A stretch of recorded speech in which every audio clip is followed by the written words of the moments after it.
Hello dreamers, and welcome back to my channel. Tonight I'm unlocking a story meant to keep your mind curious and your body calm. And don't worry, no mid-ads. Once we begin, the story will play through without interruptions. Before we start, tell me in the comments where are you listening from tonight. And if these stories help you relax, tap like, subscribe, and turn on the bell so you don't miss the next one. Now, get cozy, lower the lights, and let's drift into the dark together. Story 1. The Probability Child. Part 1 of 5. It's strange, the things that linger with you after dusk, the questions you almost asked, the children whose faces haunt your dreams. For me, it's always Ethan, a 12-year-old with blank, glass-bright eyes and a mind I cannot map, no matter how many times I trace its edges. He is not the only troubled child I have treated in my career, but he is the only one whose silence chills me, the only one whose answers, when they come, seem less like confessions and more like equations. And if I'm honest, some part of me is afraid that in trying to help Ethan, I may only be solving for X in a problem that was never meant to be understood. Ethan's case came to me one autumn evening, when the air was crisp and the world seemed slightly off its axis. There had been a string of murders, horrific, calculated, with a symmetry that troubled the local police as much as it did the town's mothers. Kristen, Ethan's 19-year-old babysitter, was the most recent victim, and Ethan was the only witness, or so I thought. 1. The boy who counted. The first time Ethan entered my office, he didn't look at me.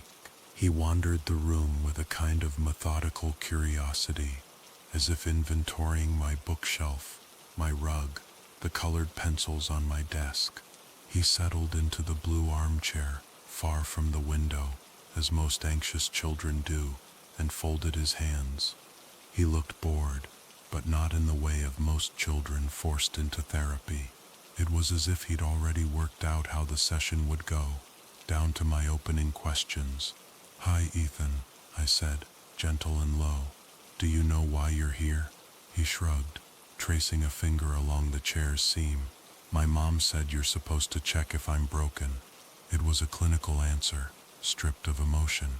I tried not to wince.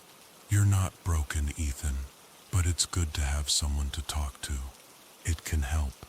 He looked at me then, those strange, unblinking eyes. "Can it?" He said it like an experiment, a hypothesis. Our first few sessions went like that, me asking, Ethan answering, but only with the minimum data required.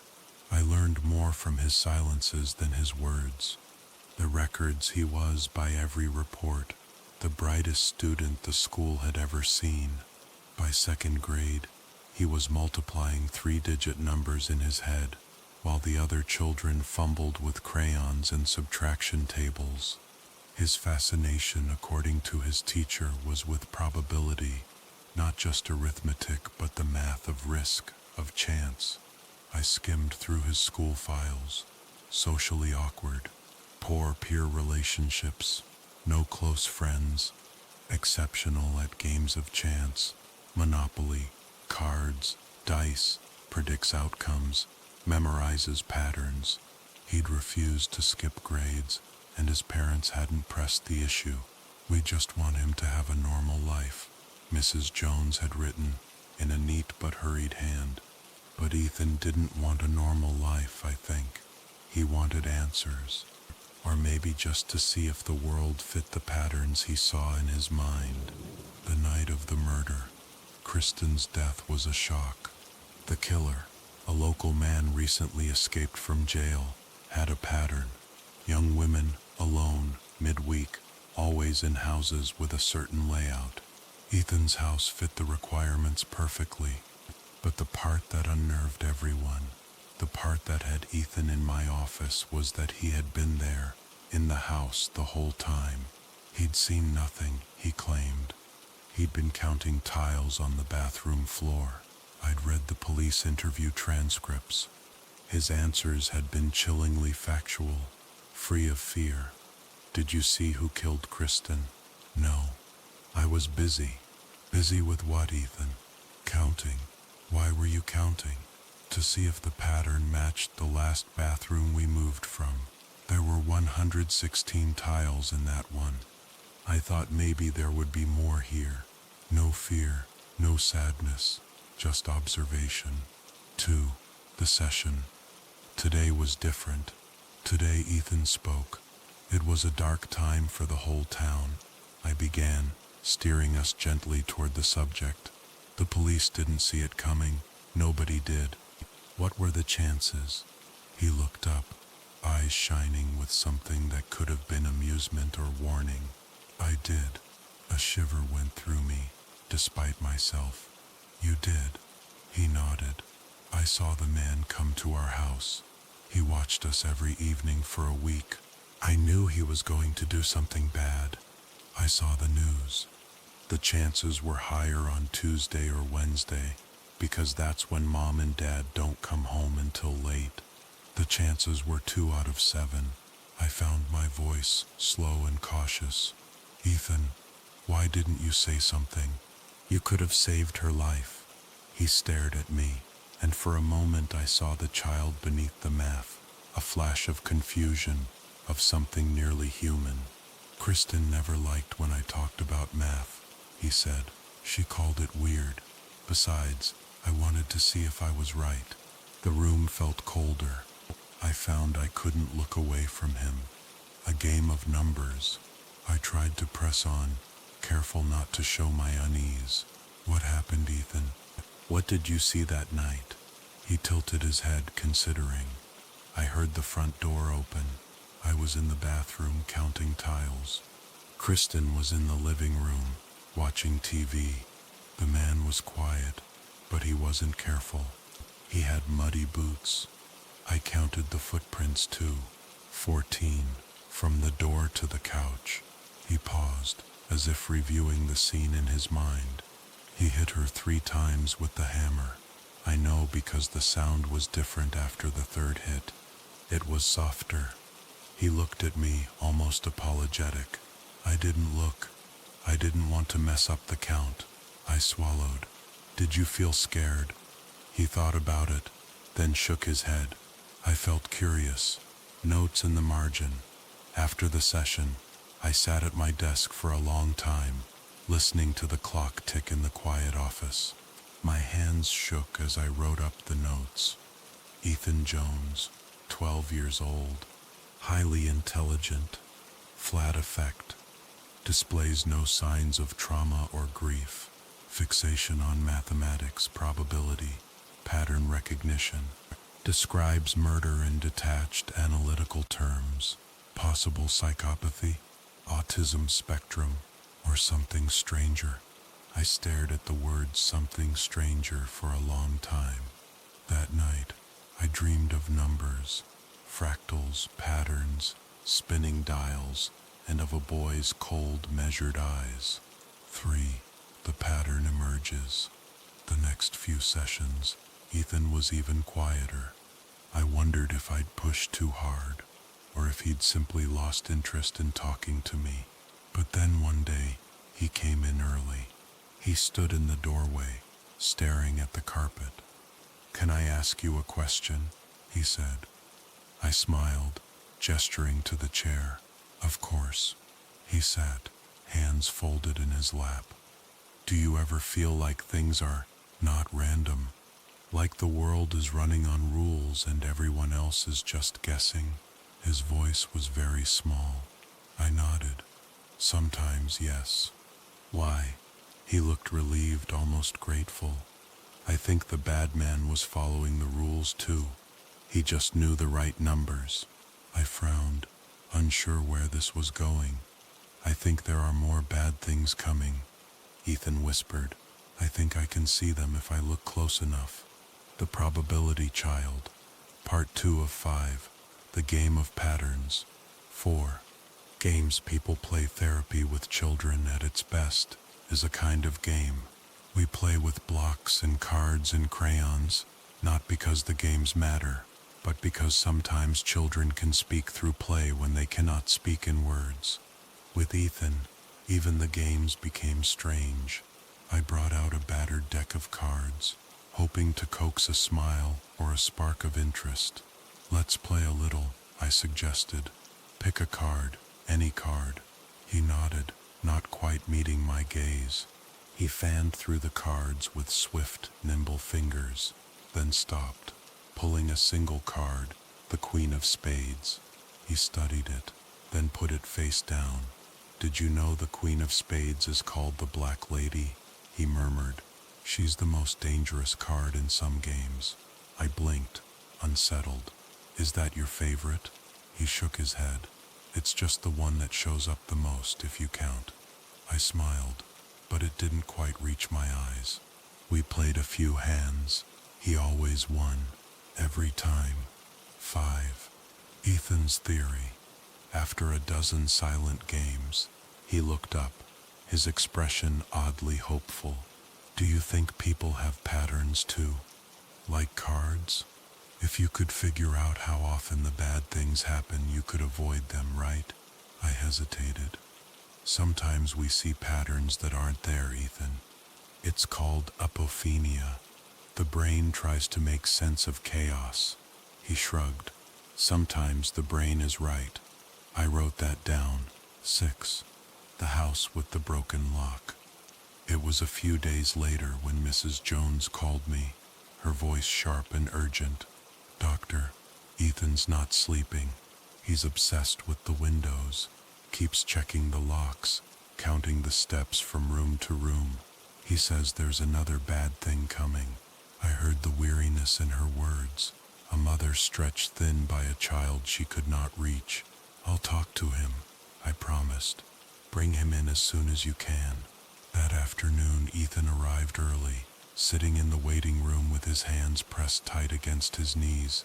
His shirt was buttoned wrong, hair mussed, eyes rimmed with sleepless purple shadows. When we sat down, he spoke before I could. "There's a new rule," he said, voice small and brittle. "Something's changed. The killer wasn't the only one. There are others, and they follow rules too." I tried to keep my tone neutral, gentle. "Ethan, what makes you think that?" He looked at the ceiling as if searching for a constellation only he could see. "The news is all wrong," he whispered. "The police missed something.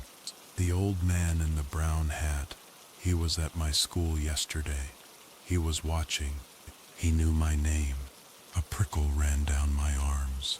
"Did you talk to him?" Ethan shook his head, eyes wide and frightened. "No, but he waved at me." I counted the fingers. He had 6. I paused, the air seeming to thicken. 6. He nodded.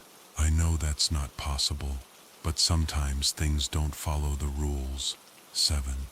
Dreams and nightmares. That night, I lay awake, replaying every detail of Ethan's words. The 6-fingered man, the patterns he saw everywhere. I wondered if trauma had finally cracked the shell of genius and something darker was spilling through. I dreamed of a house with endless corridors, every door locked except one. Behind it, a child sat counting, whispering numbers into the darkness. In the morning, I found a note slid under my office door, written in a child's hand. "If you want to survive, count the lights in the hall. The one that flickers is safe." I stared at it for a long time, unsure whether to laugh or tremble. 8. A visit to the house. I made an unscheduled visit to the Jones house that afternoon, under the pretext of a routine welfare check. Mrs. Jones greeted me at the door, frazzled and pale. "He's in his room. He hasn't come down for dinner." I went up the narrow stairs, pausing to listen at the door. Soft counting. 27, 28, 29. I knocked. "Come in." Ethan sat cross-legged on the floor, papers scattered around him, charts, diagrams, handwritten numbers running to the margins. The curtains were closed, and the lamp was turned to its lowest setting. "What are you working on?" I asked softly. He didn't look up. "Probabilities of someone breaking in, of someone coming back." He pointed to a chart, lines and arrows, dates, times, the words Tuesday, Wednesday, circled in red. "The odds are better if I sleep in the closet," he said. "That's what the numbers say." My heart ached. "You're safe now, Ethan." The police caught the man. He finally looked at me, face utterly grave. "There's always another one," he whispered. 9. The list. After I left, I sat in my car, hands trembling. I called my colleague, Dr. Howard, a child psychologist with more years under his belt than I'd been alive. "He's showing classic trauma signs, but there's something else," I said. "It's almost like he's watching us, like we're pieces in his game." Howard paused. "Some children develop rituals to manage anxiety, counting, ordering, rules. It's a way to control chaos. But sometimes the rituals take on a life of their own." I stared at the Jones house, dusk settling over the roof. Sometimes the rituals take on a life of their own. 10. A second killing. The next morning, the news broke. A second killing, 2 streets over. Another babysitter, alone, another Tuesday night. The police presence in town doubled overnight. Fear pooled in every doorway. Ethan came into my office, hands tucked in his sleeves, eyes huge. "I told you," he whispered. "It's not random." I felt the chill of something unseen brush the back of my neck. 11. The game with no rules. I brought out a chessboard, hoping to distract him. "Want to play?" I asked. He nodded. We set up the pieces. He played white, opening with a precise cold efficiency. Halfway through the game he murmured, "What would you do if you could see the moves ahead?" "All of them?" I hesitated. "I suppose I'd try to change the game, save the ones I could." He smiled, not kindly. "Some moves can't be changed. Some endings are fixed." I lost the game, badly. Ethan didn't look triumphant. If anything, he seemed sad. 12. The shadow at the window. That night, my phone rang at 2:17 a.m. It was Mrs. Jones. "There's someone outside," she whispered, frantic. "Ethan says it's the bad man. He's locked himself in the closet. Please help us." I called the police, then raced to their house. The street was flooded with blue lights, officers moving in tight, quiet lines. They found muddy footprints by the window, 14 from the curb to the porch. In the hallway, Ethan clung to his mother, calm and cold as ever. "Did you see him?" I asked. Ethan shook his head.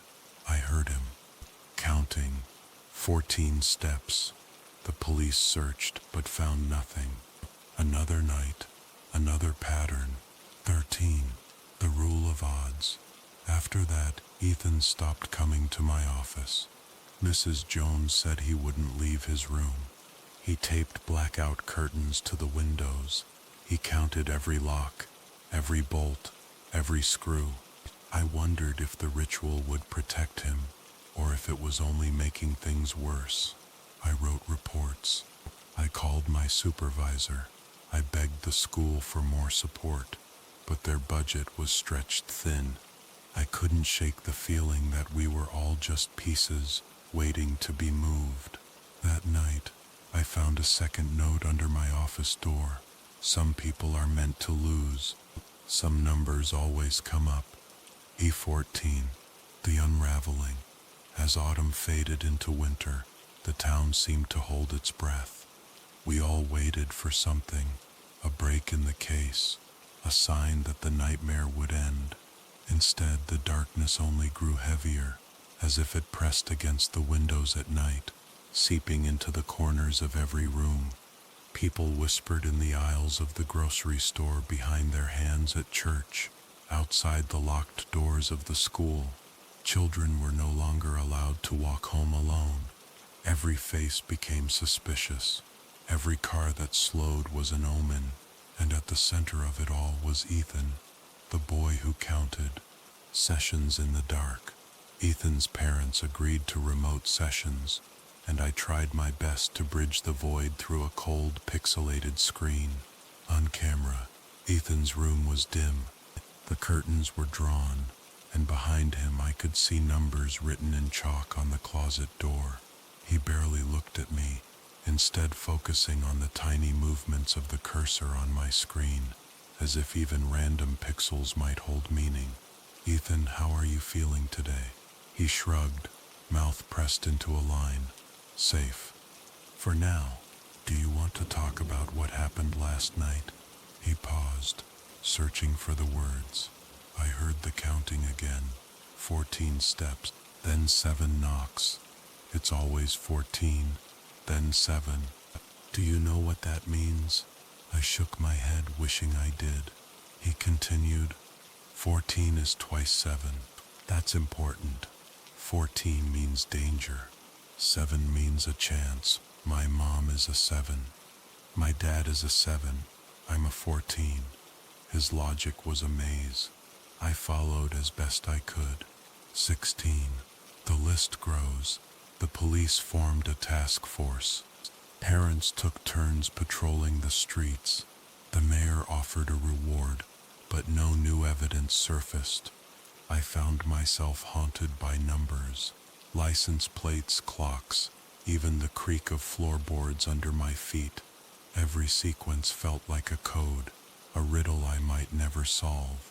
I filled pages in my notebook with Ethan's patterns, hoping for a break.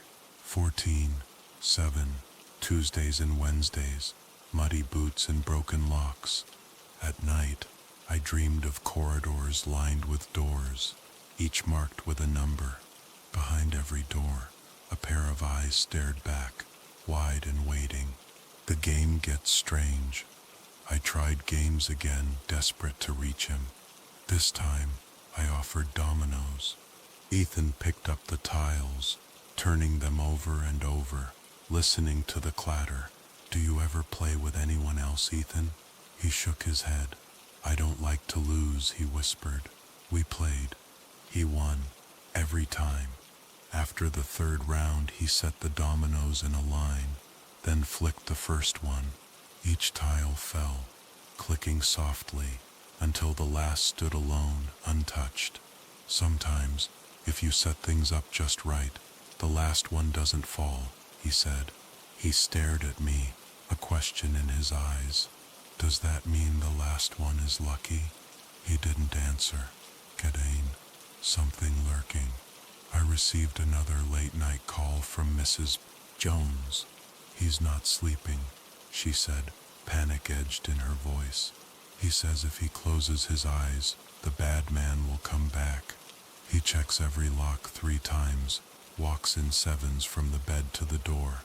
I tried to comfort her, but I heard the fear beneath her words. "He said you'd know what to do. He said you're the only one who's seen the pattern." A shiver crawled up my spine. The psychiatrist's nightmare. That night, I sat in my own living room, bathed in the blue glow of the TV. I listened to the creaks and groans of my old house, each one a potential warning. I found myself counting the seconds between the refrigerator's hums, the minutes between the streetlights' flicker. 14, 7, 14, 7. The numbers crawled under my skin. At 3:14 a.m., I awoke to the sound of soft knocking. 7 raps, slow and measured, on the front door. I sat up, paralyzed by dread. There was nothing outside, of course, just the wind in the trees. But I left every light on until morning. 20. The test. The next session, I asked Ethan if he ever dreamed. He shook his head, curls falling into his eyes. "I only see numbers. Sometimes I see people with numbers instead of faces." The numbers tell me who will go next. I tried to keep my voice steady. Who's next, Ethan? He met my gaze for the first time in weeks. You are, he said softly. I laughed, more to break the tension than anything else. Why do you say that? Because you're always trying to change the game. That's not how it works. You can't change the numbers. 21. Patterns in the dark. A week later, another killing rocked the town. A school teacher this time. Alone. A Wednesday night. I saw Ethan the next day, his face drawn and pale. They always pick the same numbers, he murmured. The same houses, the same people, the same game. I tried to comfort him, but he wouldn't meet my gaze. He slid a folded piece of paper across the table. Inside, he had drawn a map of the town, with houses marked in red. There were 7 marks. My house was the 7th. I stared at the map for a long, long time. 22. The boy who knew too much. Word spread quickly. Rumors that Ethan was cursed, that he saw things no one should see. Some parents kept their children away from him. Others sent anonymous letters urging his parents to do something. Mrs. Jones grew more withdrawn, her eyes hollow and frightened. He's my son, she whispered, but sometimes I don't know if he's still here. I tried to reassure her, but I had begun to wonder the same thing. 23. In the dead of night. The next Tuesday, just after midnight, my phone buzzed with a text. 14. 7. Be ready. No name, but I knew who had sent it. I stared at the screen, heart pounding. That night, I barely slept. Every sound in the house seemed amplified. Every shadow loomed larger than before. At 2:07 a.m., the power went out. My house was filled with silence. I sat up in bed, eyes straining in the darkness, and I counted 14 slow breaths, then 7 fast ones over and over, waiting for something to break the silence. Outside, a car idled at the curb, then drove away. Nothing else happened. But I knew the numbers were not finished. 24. The truth in the pattern. The next morning, Ethan's session was canceled. The Jones house was silent, their curtains drawn tight. When I finally got through, Mrs. Jones was weeping. He's gone, she sobbed. He left a note. He said he had to stop the numbers. He said if he left, the pattern would break. I called the police. Search parties combed the woods, the train stations, the bus depots. No sign of Ethan. His note to me was short, a single sentence. Some numbers are meant to disappear. 25. Vanished. The town shifted from unease to panic. A child had vanished, one so odd and unsettling that half the parents in town seemed relieved, the other half stricken with guilt and fear. The police searched for days. They questioned everyone, neighbors, teachers, classmates. They drained ponds, combed forests, set up checkpoints at every highway. The Joneses, once the model of distant suburban routine, now became ghosts in their own home, drifting through the empty rooms, refusing food, clutching Ethan's shirts to their faces. And through it all, the pattern of numbers continued. Every Tuesday and Wednesday, the town held its breath. Some nights patrols circled the blocks until dawn. Other nights power outages flickered through neighborhoods, leaving homes in pitch blackness. Through it all, I kept returning to Ethan's drawings and numbers, the circles, the maps, the red X's on doors. I saw the pattern everywhere, and I wondered if Ethan, wherever he was still counting. 26. Into the woods. A week after Ethan vanished, I drove to the edge of the forest. The air was brittle with the first bite of winter. I walked the old logging trail, following muddy footprints that soon vanished into leaf litter. The police had searched these woods, but something compelled me to go again. I called Ethan's name softly at first, then louder, the sound echoing through the trees. I listened for the response, any response, but the forest was silent. I remembered Ethan's maps, the careful way he'd marked the edges of town, the houses near the tree line circled in black ink. I passed by the old playground, its swings creaking in the wind. The rusty merry-go-round spun just a little, turning as if a dozen unseen hands were playing.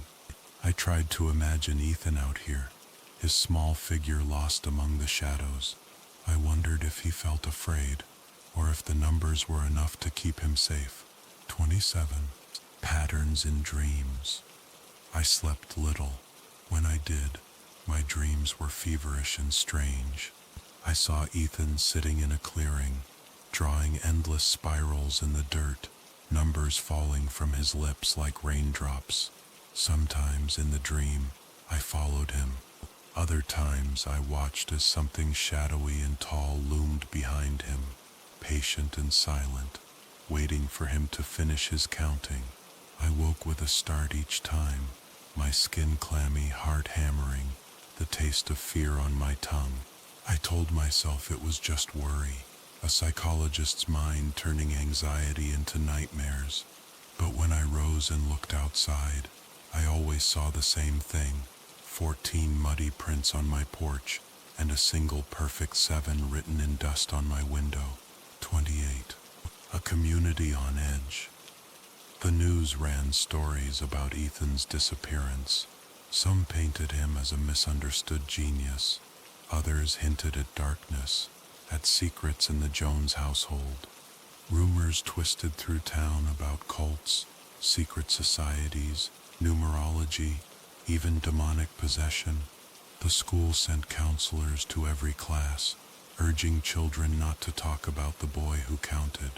A few parents tried to move away, but every time a moving van appeared, it left again empty, the family still at home, eyes wide with fear. I received more anonymous letters. Did you know? What did you do to him? The numbers don't add up. I kept them all, unread in a shoebox at the back of my closet. 29. The return one Thursday night. Nearly 3 weeks after Ethan disappeared, my doorbell rang. I glanced at the clock. 2:14 a.m. I opened the door expecting shadows. Instead, I found Ethan standing on my porch, thin, pale, wrapped in a dirty blue jacket several sizes too large. He looked up at me, his eyes bright in the dim porch light. I broke the pattern, he whispered. I stared at him, unsure if I was awake or dreaming. He stepped inside, closing the door quietly behind him. 30. The confession I made tea, though neither of us drank it. Ethan sat at my kitchen table, tracing patterns in the condensation on his mug. I went to the edge, he said. The numbers don't work there. The woods don't care about odds. They don't care about anything. He looked up, and for the first time I saw a child. Just a child. Tired, scared, lost. I thought if I left, the numbers would stop. But they just changed. He shivered, though the room was warm. I saw things in the woods, heard things. The patterns are everywhere, if you know how to look. But out there, they're older, bigger. They don't care about people. A silence stretched between us. Why did you come back, Ethan? He shrugged. I didn't want to disappear. Not really. I thought if I could see you, I could make it stop. I waited. I think someone else is playing now. Someone worse. 31. The outsider. That night I let Ethan sleep on my couch.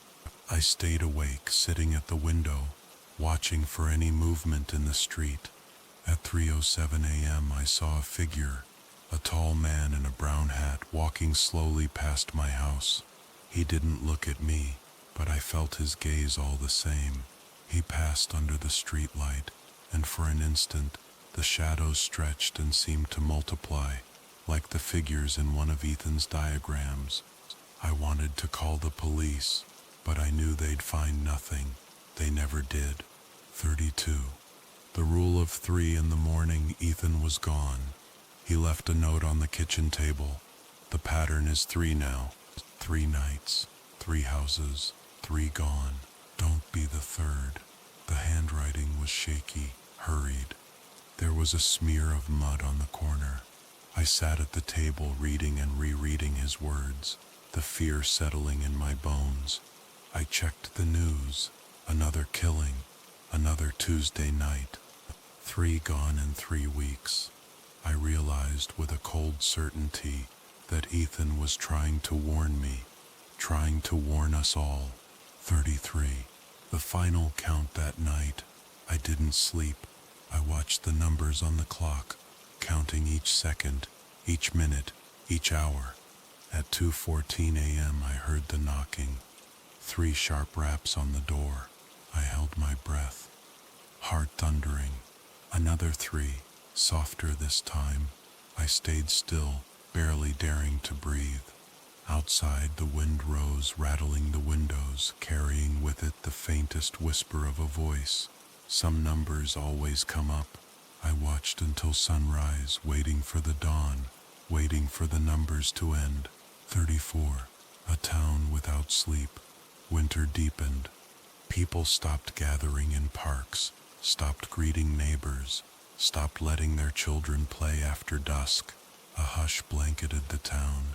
Not the soft quiet of snow, but the brittle silence of houses sealed tight against a storm. The police called it an active investigation. Reporters called it a curse. Parents called it a tragedy. But no one called it what it truly felt like, an infection of the mind, a counting sickness that spread from Ethan to everyone else, until all of us saw the world as a series of ticking numbers. I tried to work. I saw other children, other families. But every time a parent asked, "Will my child be safe?" all I could think of was the way Ethan's eyes had flicked to the clock, the way he measured everything in ratios and odds. At night, even my dreams lost their color. I wandered through halls lined with doors, always 14 doors, then 7, then 3. The doors would open and close, numbers flashing in my peripheral vision. Sometimes Ethan was there, sometimes the tall man from the street, his brown hat casting a shadow that swallowed all the numbers whole. I woke with the feeling that some calculation was always unfinished. 35. The third night, the week after Ethan's last note, I received a call from Mrs. Jones. She was sobbing, barely able to form words. Another one's gone. A family, 3 of them. 3 gone in one night. I sat in silence as she spoke, the chill seeping through the phone. The police, they say it's random, a robbery gone wrong, but I know it's not. Ethan tried to warn us. He's still out there somewhere. I know it. I tried to offer comfort, but my words felt thin, hollow. There was nothing I could promise her, except that the numbers would keep counting down. That night, I locked every window, every door. I unplugged every device, closed every curtain. I sat by the bed and tried not to count the seconds until dawn. But I did, and I lost count at 314:36. The visitor. The next night, as I prepared for sleep, I heard footsteps on the porch, soft, measured, and precise. I felt the old dread pooling in my chest, a cold heaviness that settled between my ribs. I waited, barely breathing. Then, a single knock. Then 2 more, 3 in all. I moved to the door, pressing my ear against the wood. A soft voice. "It's me." I opened the door. Ethan stood there, thinner than ever, cheeks hollow, his eyes dark but alert. His hands were jammed into the pockets of a too large coat. He stared up at me, his lips trembling. "Can I come in?" I nodded, stepping aside. He brushed past me, and I could smell the woods on him. Damp earth, rotting leaves, a tang of cold metal. We sat in the living room, the only light a low lamp that barely kept the shadows at bay. 37. The Reckoning. "Where have you been?" I asked, voice barely above a whisper. "Nowhere," Ethan said. "Everywhere." He looked at his hands, flexing his fingers as if counting without numbers. "There's a pattern here," he said, not looking at me. "It's not just me. It's in the town, in the air, in the way people think and act. Some people can see it. Most can't. Most don't want to." He looked up. His eyes glimmered with something too old for a child. "I wanted to break the pattern, but I can't. I just made it change." He shivered, pulling his coat tighter. "The numbers don't belong to me anymore. They belong to him." I frowned. "Who?" Ethan shook his head. "The man outside. The one who walks at night. He counted before I did. He'll keep counting after I'm gone." I felt an icy prickle on my neck, remembering the tall figure in the brown hat.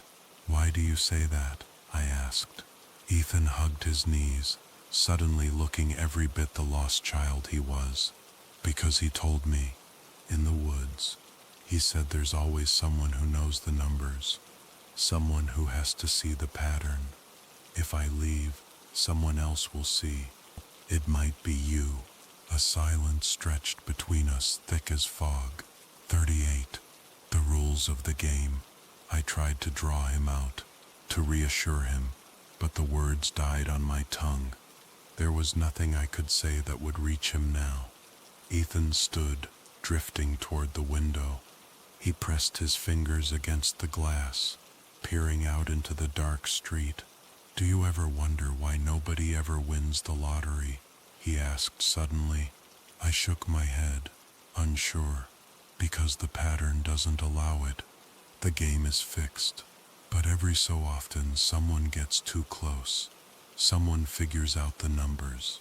And then he trailed off, lost in thought. "And then what?" Ethan turned, shadows flickering across his face. "They disappear, or worse, they become the next counter. They take the burden, until the pattern changes again." 39. The truth behind the pattern. He turned away from the window and sat back down, staring into his lap. "I saw Kristen die," he said softly, almost too quiet to hear. "I could have stopped it.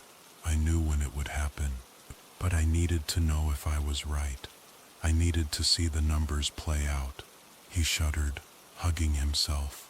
"I'm sorry. I'm sorry for her, for Mom, for Dad, for everyone. But it doesn't matter anymore. The numbers don't care about apologies. They just keep counting." He looked up and I saw something in his gaze, remorse, fear, and something else, something vast and cold. I thought I could stop it by running away, but the numbers just found someone else. "I'm tired. I don't want to count anymore." 40. The passing of the counter.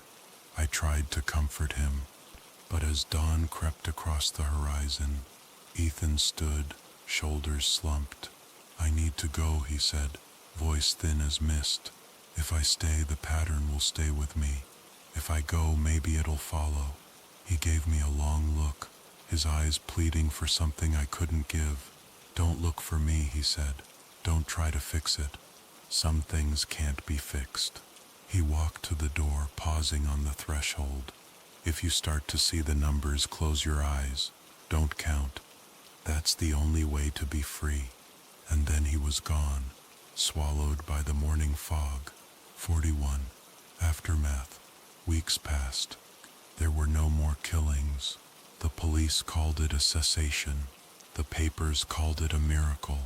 But for those of us who had lived with the pattern, nothing felt miraculous. It was as if the air had changed, the angles of the streets had shifted, but the sense of being watched, of being counted, never truly left. The town went back to its routines, parents letting children play again, neighbors meeting on porches in the pale spring sun. But every so often someone would pause, frown, and glance over their shoulder, as if expecting a shadow at their back. Ethan never returned. The Joneses eventually moved away, leaving their house standing empty at the edge of town, a silent monument to a mystery no one wanted to discuss. And me, I kept working. I tried to forget, but every time I heard footsteps at night, or saw a figure in a brown hat crossing the street, my heart would leap into my throat. Sometimes I dreamed of numbers, endless sequences, patterns I could almost understand, but never quite solve. Sometimes I dreamed of Ethan standing in the woods, counting to himself as the world grew dark. 42. The lingering fear. There are nights, even now, when I lie awake and listen to the sounds of the house, the creak of the stairs, the soft rattle of the window pane, the distant bark of a dog, and sometimes, just before I drift off, I think I hear it again, the counting soft and insistent, 14 steps, 7 knocks, 3 nights, a pattern, repeating, a game, waiting for the next player. And I close my eyes tight, willing the numbers away, praying that I won't be the one who picks up where Ethan left off. 43. The soft whisper. Sometimes, on windless nights, I think I hear a child's voice outside my window, singing a lullaby made of numbers. Sometimes I see a tall figure moving at the edge of the yard, pausing beneath the broken street light, the brown hat tipped low. Sometimes I wonder if the numbers ever end, or if they only fade, waiting for someone somewhere to start counting again. 44. Epilogue. A pattern without end. If you're listening to this story tonight, and you find yourself counting the seconds between footsteps, the distance between headlights on a lonely road, or the knocks on your own door, don't worry, it's probably nothing. Probably. But if you start to see the same numbers over and over, if you find yourself lying awake tracing patterns in the dark, remember Ethan's words, don't count, don't play the game, close your eyes. And if, just before you sleep, you hear a voice whisper, some numbers always come up, just let the numbers pass you by, let the pattern move on. And may your dreams be dreamless, and your sleep deep. This next tale is as mysterious as midnight. Story 2, DNA Shadows, Part 1/6. The box arrives. It started as a curiosity, a simple, innocent desire to know where I came from. The test kit arrived on a Thursday. Small cardboard box, white and blue. Nothing unusual except for my name written in a crisp computer-printed label. I remember bringing it into the kitchen, turning it over in my hands while sunlight slanted across the counter. The promise, learn your roots, find your family, connect. Who could resist? I never thought that swabbing my cheeks, spitting into a tube, would be the moment that marked the last truly normal day of my life. I thought I'd discover something fun, maybe a splash of Irish, a streak of Italian, or a family legend finally proven true. Instead, what I found was a shadow at the heart of my family tree, a darkness that stretched through generations, reaching out to claim the living as well as the dead. I never thought the test would lead me here, to nights of sleepless wandering, to half-whispered phone calls and the cold, clinical gaze of police officers. I never thought it would lead to vanished voices, missing faces, and the sudden sharp realization that family is more than blood. Family is the secret you never meant to find. The test, a family game. It was just a game at first, really. After all, who doesn't want to know their ancestry? My friends were doing it, posting about their DNA surprises online. A coworker found out she was 20 Scandinavian and started learning Swedish. My cousin discovered a lost sibling. It was everywhere. Advertisements, podcasts, dinner parties. So I caved, ordered a kit, and waited. On the website there was a little checkbox. Share your anonymous DNA with law enforcement. Your contribution may help solve decades-old crimes. I checked the box. I didn't hesitate. If someone in my family had hurt someone, if there was a monster hiding somewhere in our roots, I wanted them found. What I didn't realize was that when you shake the family tree, sometimes you shake loose something that isn't just a person. Sometimes you wake up something that should have stayed sleeping. The call weeks passed, and the novelty faded. The results came. A little chart, some percentages, names of distant cousins I'd never heard of. I barely glanced at the data before filing it away in my mind's junk drawer. But then, late one Tuesday night, my phone rang. "Hello, is this Veronica?" The voice was official, polite, clipped, and carrying the strange weight that only comes with a badge.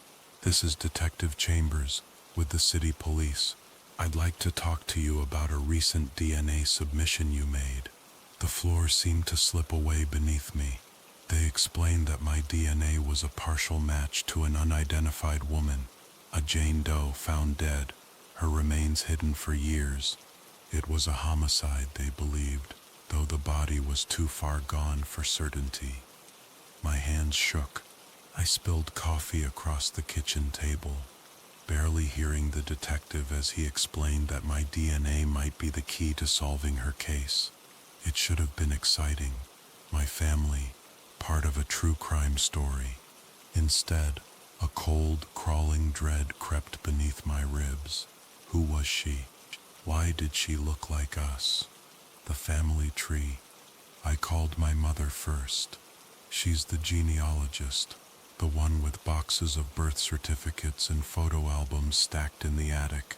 She dove in, excited at first, her mind whirring through branches and offshoots, through great uncles and vanished cousins. We pored over census records and old letters, looking for a missing branch, a hidden sister, anyone who could explain a match to a dead woman nobody remembered. But the tree was clean. No missing leaves, no mysterious disappearances. We reached out to the extended family, a group text, then calls, then emails to cousins we hadn't spoken to in years. Most were amused, offering little more than curiosity and the hope that the police would figure it out. Aunt Linda, though, was different. She was calm, almost amused, her voice bright as she promised to help in any way she could. Bex in the sketch. The police sent a composite sketch. A woman, cheekbones high and sharp, eyes too large, lips tight with worry. My mother and I stared at the image, seeing traces of Aunt Linda in the curve of the jaw, of Bex, my childhood best friend, in the arch of an eyebrow. The police asked for more DNA samples. Aunt Linda, Bex, and Beck's brother Ethan. They all agreed, their smiles tight and polite, as if submitting DNA was just another family chore. 2 weeks crawled by, and then, just after dawn on a rainy Monday, Bex called me. Her voice was flat, tired, but oddly cheerful. "They want me to come in. Can you come with me, Veronica? Just for support." I agreed, not knowing what I'd find. I never imagined it would be the last time I'd see Bex as my friend. The police station. The police station was cold, fluorescent lit, with the sour smell of burned coffee and wet paper. Bex and Aunt Linda sat side by side, hands folded, as the detective slid a folder across the table. "The DNA from Jane Doe," he said, "is a 100 match to Bex." A silence fell.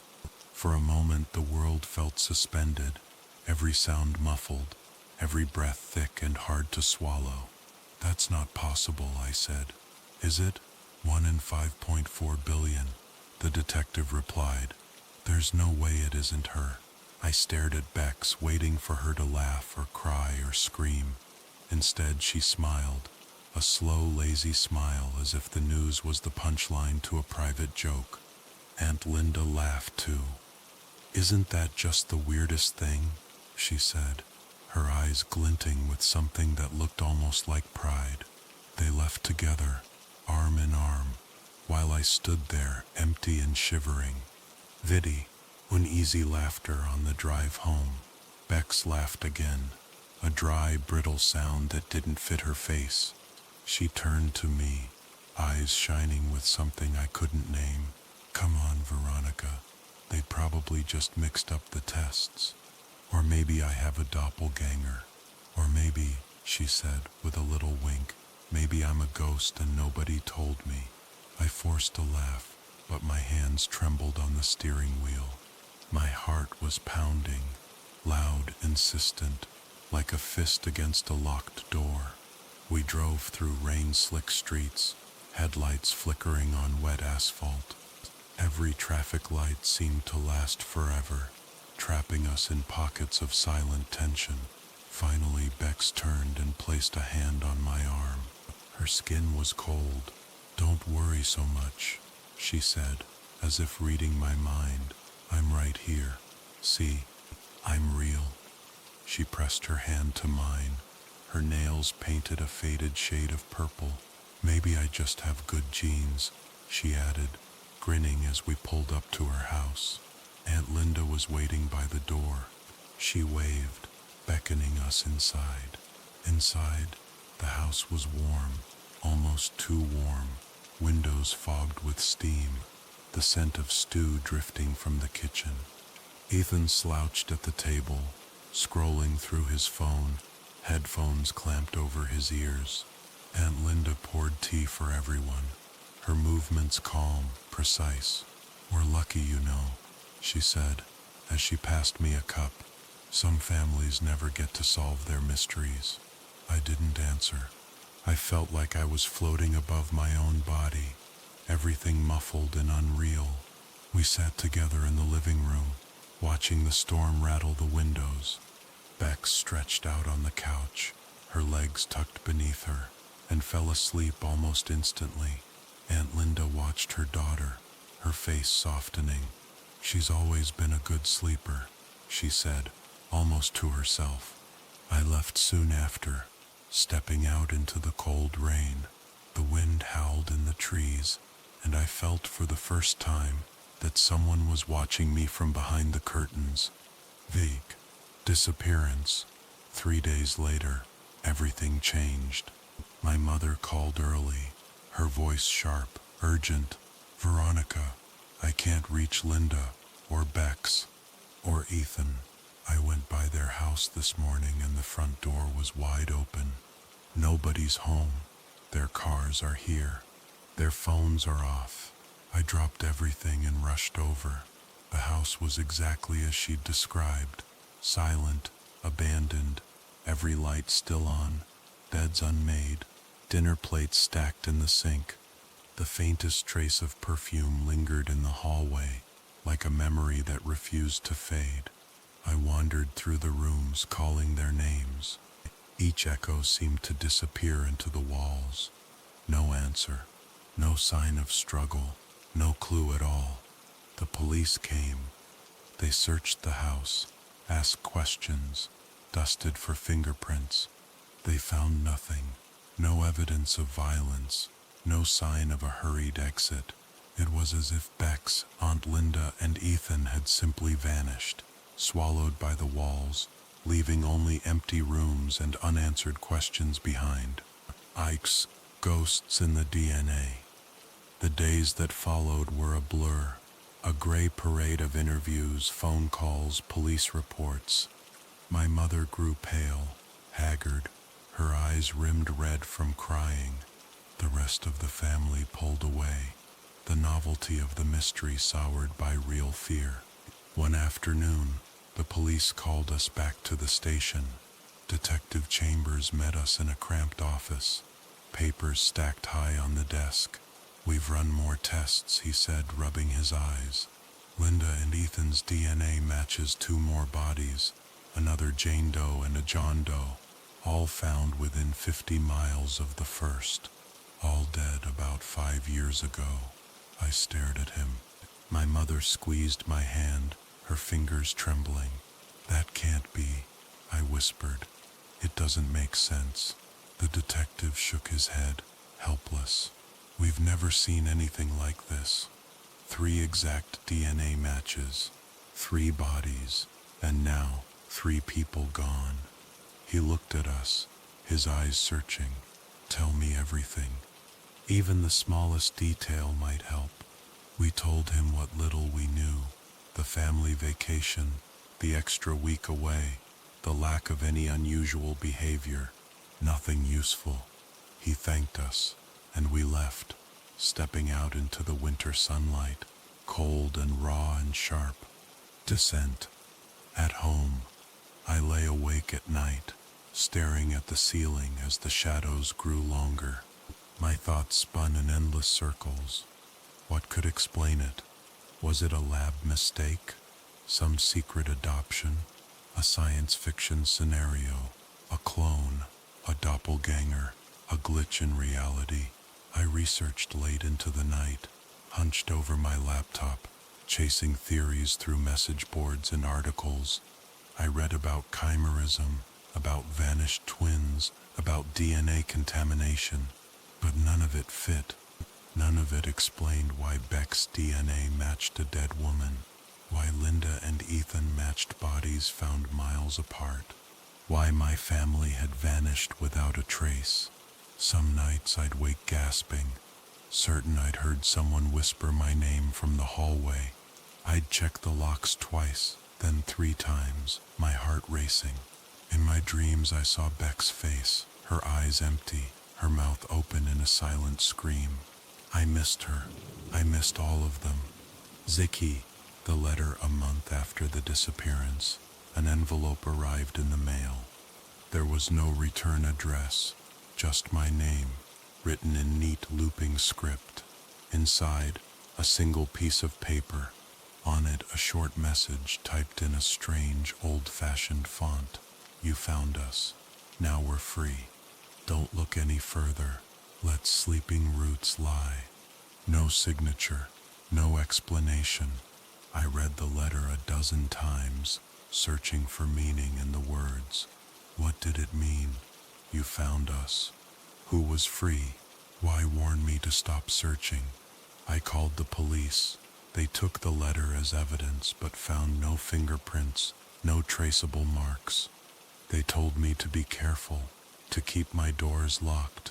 That night, I dreamed of a deep, tangled forest, roots twisting and curling around bones. 2. The pattern. The weeks slipped by. The world moved on, but inside our little house, time barely crawled. My mother filled her days with genealogy, tracing family lines back through centuries, obsessively mapping the tangled roots of our history, hoping for some answer that would make sense of it all. At night, I heard her weep through the thin walls, her grief as heavy as the darkness. Sometimes, I'd catch her staring out the window for long minutes, as if expecting to see Bex and Aunt Linda and Ethan returning up the walk, laughing about some wild misunderstanding. But the door never opened. No familiar footsteps in the hall, no phone calls. Nothing. I threw myself into the puzzle, gathering details, compiling timelines, reading every unsolved mystery and every scrap of folklore I could find. I joined online groups, posted on forums, even emailed a few geneticists, careful never to use my real name. No one could help. One night, after too much coffee and not enough sleep, I wrote the details on a whiteboard, trying to see it all at once. Jane Doe, found 5 years ago. DNA =Bex. John Doe, found 5 years ago. DNA =Ethan. Second Jane Doe, same time. DNA Linda, all within a 50-mile radius. All bodies too decayed to determine cause of death. All family missing, 5 years after those deaths discovered. What kind of story is this? What kind of family secret could explain it? I looked at my own hands, turning them over in the dim lamplight. Would my DNA be next? Roots and shadows, days blurred into each other. I slept less, wandered more. In the library, I read about strange family disappearances, about changeling legends, about vanished towns. One story stayed with me, a tale from Ireland, about a family that had been doubled. The legend said their shadows were replaced, and for years they lived peacefully, until one day the roots woke up, the family vanished, and their shadows were found buried in a shallow grave, faces twisted in eternal surprise. It was just a story, I told myself, but the words lingered, clinging to the edges of my mind. I remembered something Bex once told me, back when we were kids, before either of us knew what secrets looked like. My grandma says there are two kinds of people, roots and branches. Branches are the ones you see, but roots are what hold everything together. They live in the dark. I'd laughed at the time, but now the memory gave me chills. For the phone call. 3 months after the disappearance, the phone rang late at night. It startled me awake. My mother was asleep, curled on the couch, an old family photo album resting on her knees. The caller ID was just a long string of zeros. I almost didn't answer, but curiosity or maybe hope got the better of me. "Hello?" I whispered. At first only silence, then a faint crackling static like an old radio trying to tune itself. Then a voice, not quite Bex, but not unlike her either. Familiar and strange, overlapping echoes. "Veronica, don't look for us. Please." A pause. "It's safer if you stop. Don't dig any deeper. Some things are meant to sleep." My heart hammered in my chest. "Bex, is that you? Where are you?" More static, a low, almost childlike giggle. "Let sleeping roots lie. That's what they told us, remember? We tried to warn you." The line clicked dead. I sat frozen in the blue light, phone still pressed to my ear, listening to my own quick, shallow breaths. Fractures that call marked a turning point. The police didn't believe me when I told them, suggested it was a prank or a stress dream, but I knew what I'd heard. My nights became a patchwork of waking and sleeping, full of restless dreams and restless walking. I'd wander the house at 2 a.m., peering out the window, half expecting to see 3 shapes standing on the lawn, waiting for me to join them in the mist.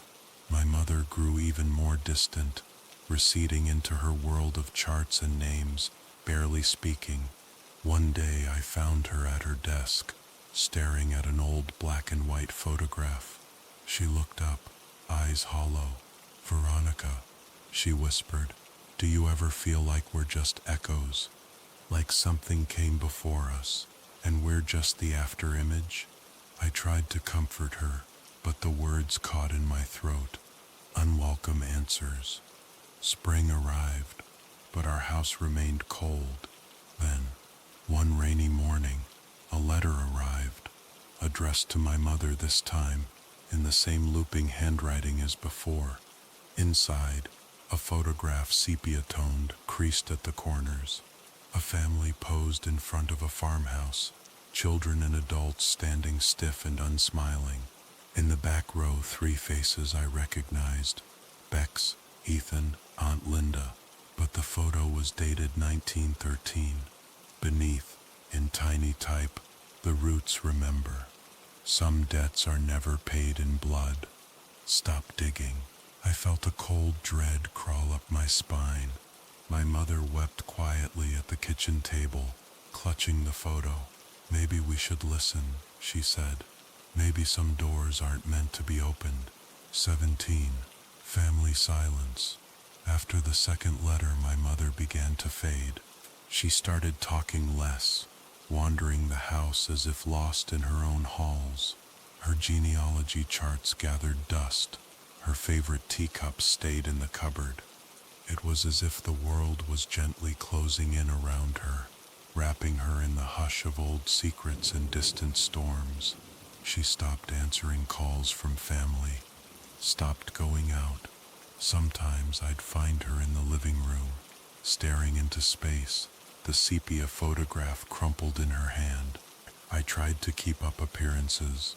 I cooked, cleaned, went to work, called in updates to the police until they gently told me to stop. People vanish, they said. Sometimes there are no answers. They sounded as tired as I felt.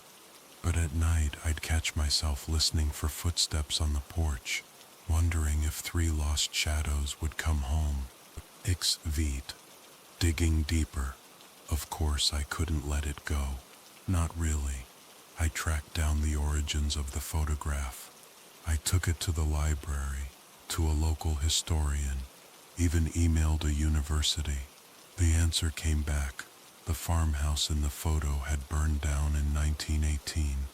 The family's names matched old birth records in the county, but the 3 in the back, Bex, Ethan, and Linda, were never recorded as living past the age of 13. But their faces were exactly the same. I stared at the old document for hours, trying to convince myself it was a trick of the light, or a family resemblance, maybe a genetic quirk, a pattern passed down. But in my bones, I knew that wasn't it.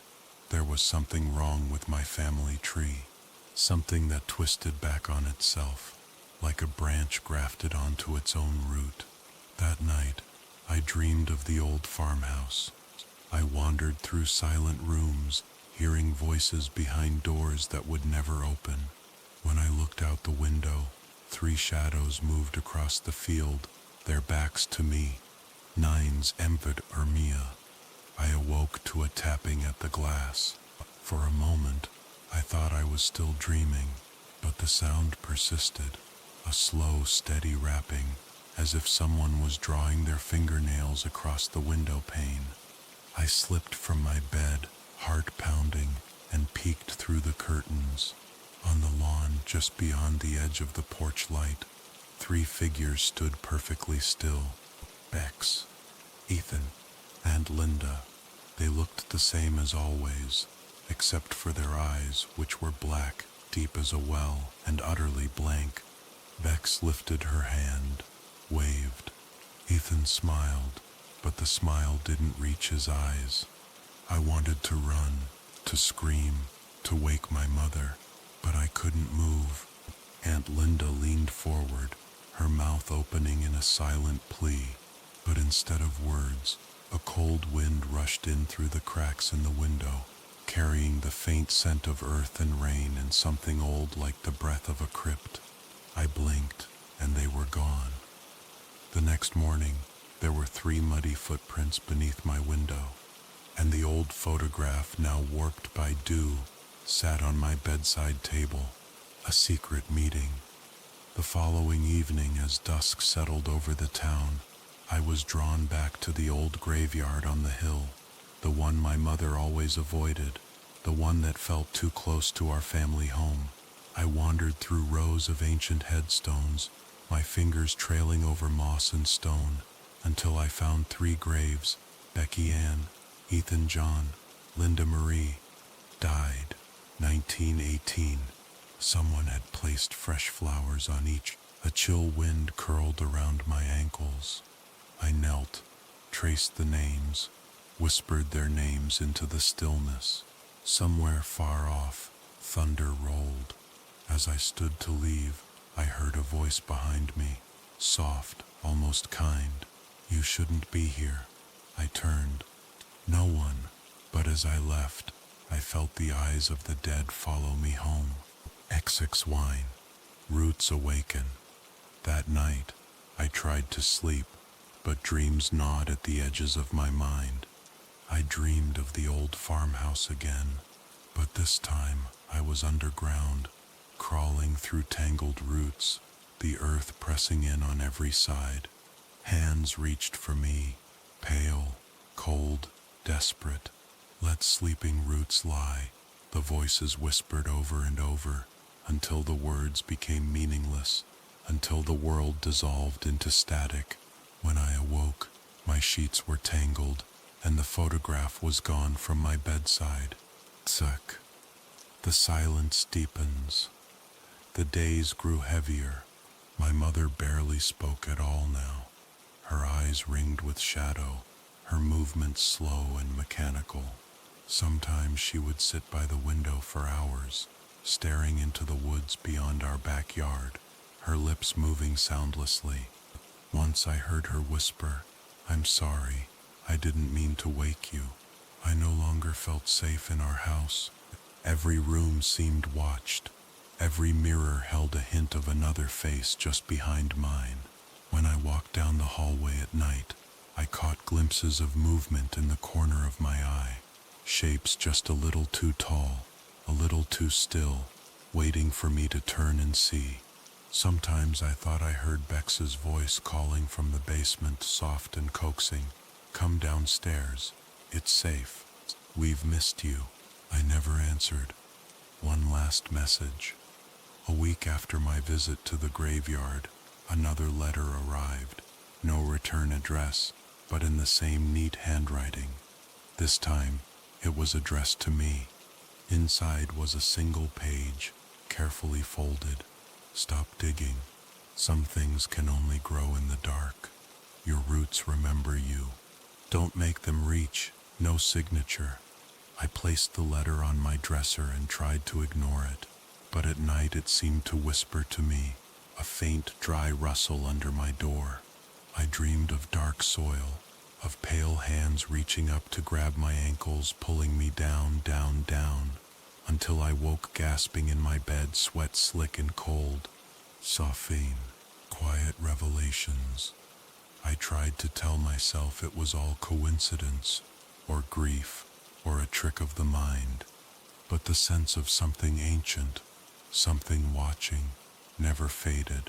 Sometimes I'd think I saw Bex in the crowd at the grocery store, her hair tucked behind her ear just so, her eyes wide and distant, or I'd hear Ethan's laugh in the next room, and when I turned, the room would be empty.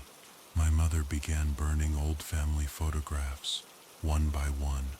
She said it was for closure, but I wondered if she was trying to erase the roots, to cut us free.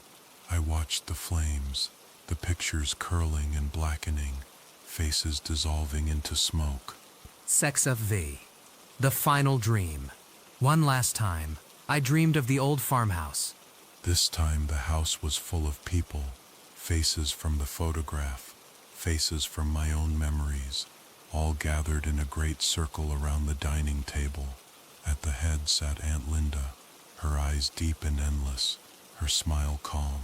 "We've always been here," she whispered. "We're family after all." Blood remembers blood. Ethan tapped out a pattern on the table, counting with invisible dice. Bex leaned close and murmured, "Some debts can only be paid by remembering. Don't be afraid, we're not gone. We're just waiting for you to come home." The dream faded as morning crept in, but the words stayed with me, heavy and real.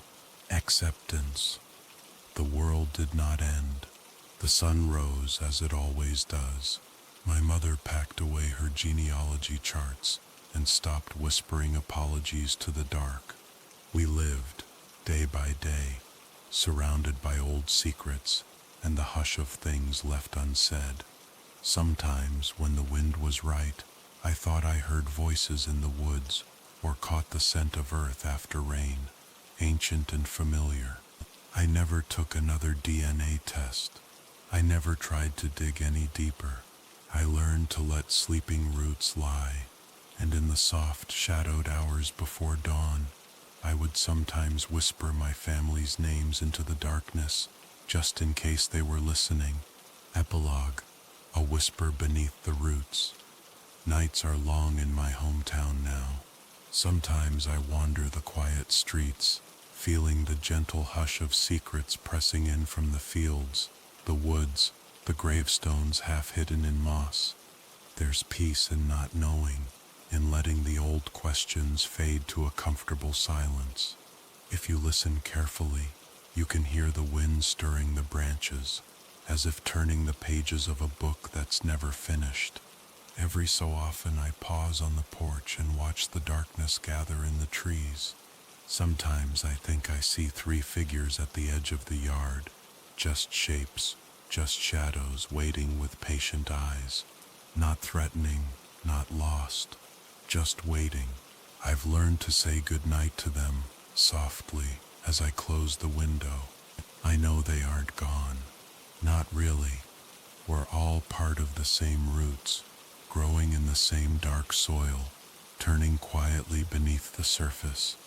And when I dream, I see the farmhouse bright with candlelight and laughter. My family gathered, faces both familiar and strange, a place where no one is missing and no one is truly gone.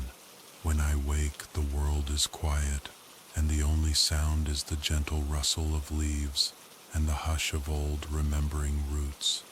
Good night, Bex. Good night, Ethan. Good night, Aunt Linda. Good night, all you who wait in the dark. And with that, the story fades out, soft as a whisper, slow as the roots that bind us. The kind of ending that lingers in the silence, just beneath the surface of sleep. Let's move on to another tale, just as eerie. Story 3, The Woods, the Well, and the Woman I Loved. There are stories you only realize were warnings after it's too late. Sometimes the people you fear most are the ones trying desperately, quietly, hopelessly, to save you from a truth so old and terrible that it walks your family tree like a ghost. My name is David. I'm telling this quietly, so maybe it'll reach you as you're drifting into that strange, safe space between waking and sleep.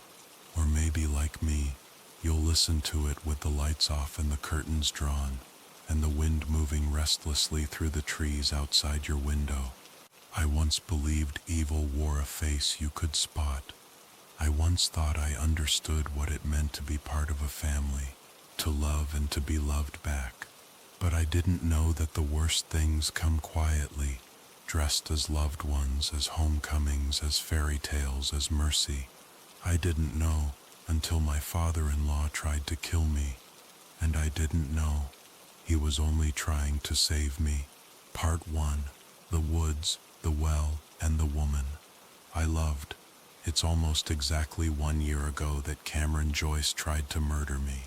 The memory is a living thing pressing into my ribs every time I close my eyes. The long drive north, away from the city and out past the old boundary where the forest grows thick and tangled, dark as spilled ink, the air sharp with pine and the metallic tang of coming snow. The old family cabin squat, silent, hunched at the edge of a glade, like something waiting with its breath held. We'd gone up there, Cameron and I, ostensibly to patch things up, to bond. Sam, my wife, wanted so badly for us to get along. I'd told myself that I could swallow my suspicions for her sake, could ignore the chill in his eyes, the silences that stretched too long between us. I'd ignored a lot for Samantha. Ignored the first near miss, my nut allergy, a dinner at his house, the way he'd watched me choke unmoving while Sam fumbled with the EpiPen. Ignored the lake, the slippery wood of the dock, the push I felt at my back when I fell into water black as slate. And finally, ignored the well. He'd suggested a walk as dusk was falling. I'd followed him because I was tired, because I didn't want to make a scene, because deep down I still didn't believe my own fear. The path wound through the trees, and the quiet there was thick close. My boots slipped on moss. He kept talking in that low, storytelling voice he reserved for moments he wanted to control. "There was once a boy," he said, not looking at me. "He lived a happy life in the woods with his family. Didn't know the world outside." I remember thinking it was odd how his words seemed to wrap around the gathering dark, as if they were binding something up, holding it back. "We reached the old well," he said. "Look inside. See if the water's up this year." I peered over the stone lip, and the world went spinning, tumbling, swallowing me whole. I remember the shock of landing, the thud of bone against stone, the taste of blood, the circle of sky above me. His face, just a silhouette, looking down. I shouted, at first, screamed until my throat was raw. No answer, just the snap of twigs, receding footsteps, the echo of my own voice. Hours passed. The sky went from bruised purple to the blank gray of night. I found a gun, nestled in a rag, as if left for me. My phone was gone. My hope guttered like a candle in a storm. Days passed. Hunger sharpened, then faded. Thirst became agony. There was no rain. The gun, his mercy I suppose, grew heavier each hour. It would have ended there, had it not been for luck, or fate, or something older, darker, watching from between the trees, a lost dog, and the couple who chased after it.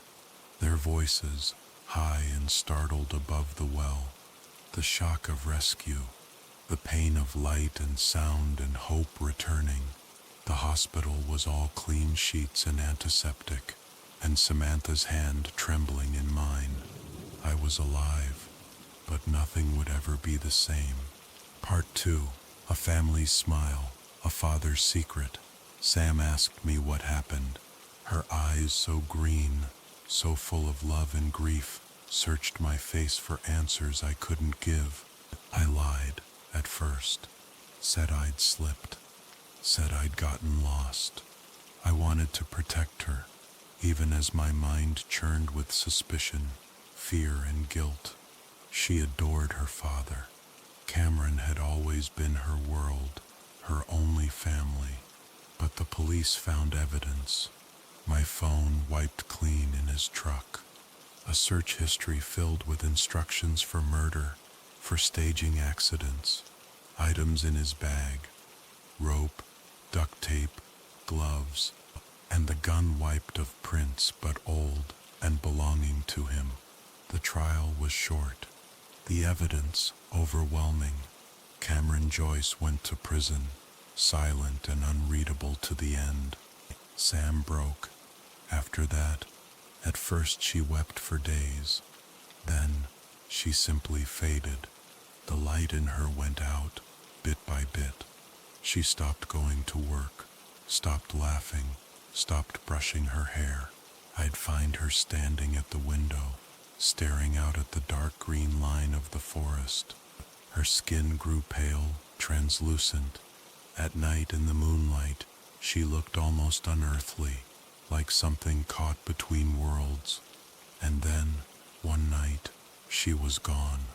Part 3. The fairy tale. That wasn't I knew. Somehow, I just knew where to find her. The old cabin, the forest, the well. I drove, not caring about the speed, about the fear clawing at my chest. The sky was sickle moon silver, clouds racing overhead. When I found her, she was naked, standing at the edge of the woods. Her back to me, red hair tangled, lifted by the wind. "Sam," I called, again and again. She turned slowly. What I saw stole the breath from my lungs. Her face was a skull, a jaw that hinged too wide, eyes gone white as old bone, hair streaming like waterweed. She screamed, a sound so piercing, so inhuman, that my vision went white. Blood burst in my ears. The world spun. I stumbled back, clutching my head, and through my tears and the ringing in my head, I saw them dozens of shapes emerging from the trees, all of them with skull faces, distended jaws, milk-white eyes.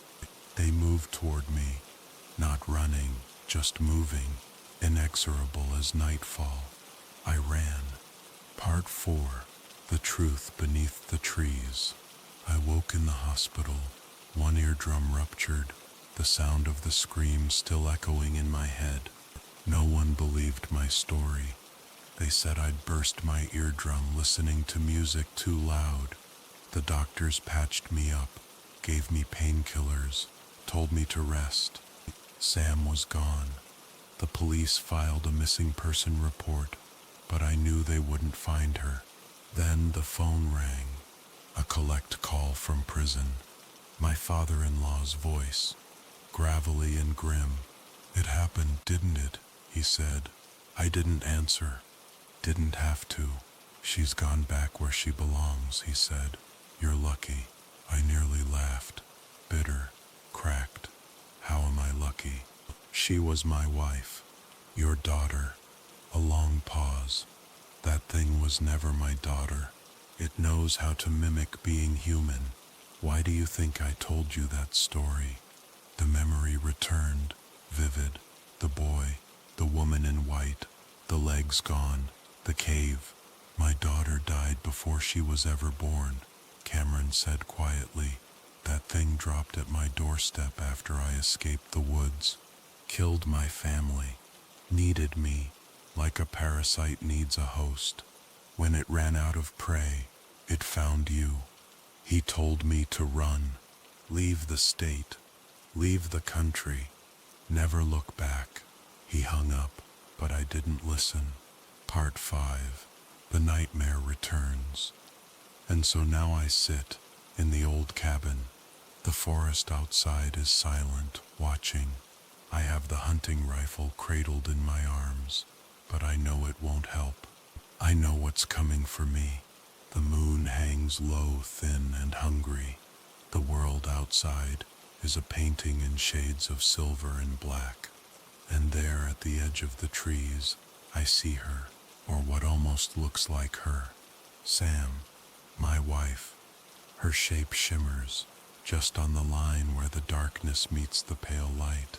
She lifts her face, and I see the skull, the distended jaw, the ancient impossible hunger. She screams, ending soft fade, lingering horror. The pain sears through my head, but this time I do not run. If you're listening to this somewhere safe and warm, know this: there are things in the world older than love, older than family. There are monsters that wear the faces of the people we love, and there are men who do terrible things for mercy's sake. I thought Cameron Joyce was my enemy, but he was the last line of defense between me and the darkness in my own home. If you ever find yourself standing at the edge of the woods, and you hear a story about the woman in white, about the sickle moon, about a boy who lost his legs and his mind, listen, run, never look back, because some stories are warnings, some stories are doors, and some doors once opened can never be closed again.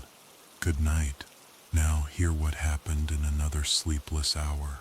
Story 4. My father-in-law tried to kill me. Now I know he was trying to save me. Part 1. Night Whispers. It's said the woods at night have their own breath. If you listen past the wind, past the distant highway hum, and the lonely hoot of an owl, you'll hear it.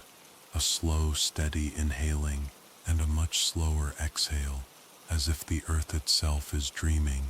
I used to think it was a trick of nerves, the way the trees seem to lean closer when you walk alone at dusk. That was before the night my wife disappeared, before I learned that the people you love can wear a stranger's face, and before the old stories started repeating themselves, again and again, in the bones of this family. I haven't slept much since that night in the cabin. My dreams are different now. Less like dreams, more like warnings. Snapshots of things I can't explain. A skull-faced woman standing at the tree line, her mouth open in a silent scream. My wife Sam, hair wild in the moonlight, waving to me with hands far too long, fingers bending backward at the joints. The well, always the well, and always that voice, soft as wind, cold as moonlight, whispering, "Come home," but I'm getting ahead of myself. Let me take you back, not just to the cabin, but to the slow unraveling that started long before I ever met Sam, before I learned how many kinds of haunted a person can be, a family of ghosts. We met like any modern couple does at work, over shared coffee and half-hearted jokes about deadlines.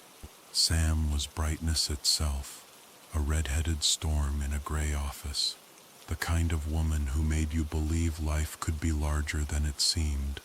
I fell for her fast, the way you fall when you're sure there's a net waiting. We married in spring beneath blooming dogwoods, and everyone said we were lucky. But some families don't get lucky. Some families are only ever borrowed from the dark. Sam's father, Cameron, was the first crack in the fairy tale. He was a man carved from the woods he lived in, silent, gruff, always watching the trees as if something there was watching him back. From the start I sensed his discomfort with me, but chalked it up to the old-fashioned reserve of a single dad who'd lost too much. Looking back, I see it clearer. Cameron wasn't protecting Sam from me. He was warning me about Sam, but I didn't listen. I didn't listen when he told those strange old stories. Didn't listen when he pushed me into the lake, when he served the nut casserole, when he invited me up to the cabin in late October and kept glancing over his shoulder, mouth thin as a knife's edge. I didn't listen, and I almost didn't survive. The cabin and the well. You already know about the well, about the dried-up, moss-choked mouth in the earth, the way the stone felt cold even after all those days in the sun. You know about the gun and the darkness, and the way thirst feels like slow dying, how it peels you back thought by thought, until all that's left is the urge to end it or to hold on. You know how they found me, half mad, whispering Sam's name, how Cameron was arrested, how Sam wept, how none of us would ever be the same. But you don't know what happened after. Not really, because that was only the beginning. The haunting begins after the hospital. Sam and I came home, but our life had turned cold. She slept all day, wandered the apartment at night, always looking out the window at the forest. I tried to reach her, but she slipped through my fingers like mist. She started speaking in her sleep, words I didn't recognize, an old language that crawled under my skin. Sometimes I'd wake to find her sitting up in bed, eyes wide, staring at the wall, humming an eerie, tuneless song. I blamed the trauma. The psychiatrist blamed stress. But at night, when the lights were off and the city was silent, I'd hear another voice behind hers, a hoarse whisper threading through our bedroom, urging me to come home, and then she vanished. No note, no call, just gone. Only her scent on the pillow, and a trail of white hair on the bedroom floor. The first night alone, that first night, I left every light in the apartment on. I sat at the kitchen table until dawn, staring at the photo of Sam and me from our wedding, her smile radiant, mine too naive. I called the police, filed the report, called friends, called her work. Nothing. I went to Cameron's house. Empty. The lights off, the doors locked, the mail piling up. I drove past the old forest where he lived, the trees crowding the edge of the road, and felt that same chill I'd felt the first time I shook his hand. At dusk I walked into the woods. The air was heavy, thick with the scent of moss and leaf rot. Every shadow seemed to move, and somewhere deep between the trees I heard a voice. Hers, soft and inviting. Come home. Part 2. The House Beyond the Pines. I don't know how long I wandered the forest, branches scraping my arms, roots reaching for my ankles like old patient hands. The sun was gone behind the trees, and the air tasted of iron and old leaves. The voice I followed, sometimes near, sometimes impossibly far, pulled me off the path, deeper into the wild growth, past things I couldn't name. A flash of white hair between the trunks, the echo of my own name whispered in a hush of wind. It wasn't until I stumbled through a break in the trees that I saw it. An old house, perched on a rise, sagging as if the weight of 100 years pressed on its beams. Paint peeled from the boards, windows like staring eyes. I'd never seen this place before, though I'd lived near these woods for years. A single lantern burned in an upper window. My heart pounded. Fear, hope, memory, and something older. I crossed the yard, every step muffled in a thick carpet of dead leaves. The front porch groaned under my weight. I hesitated, hand raised to knock. The door swung open before I could touch it. The hallway beyond was dim and silent, the air thick with dust, and the sweet faint scent of cinnamon, familiar, unsettling. Sam, I called softly, the word lost in the hush. No answer, only the tick of a distant clock, and a faint sound above, a soft rhythmic creaking, like someone rocking back and forth.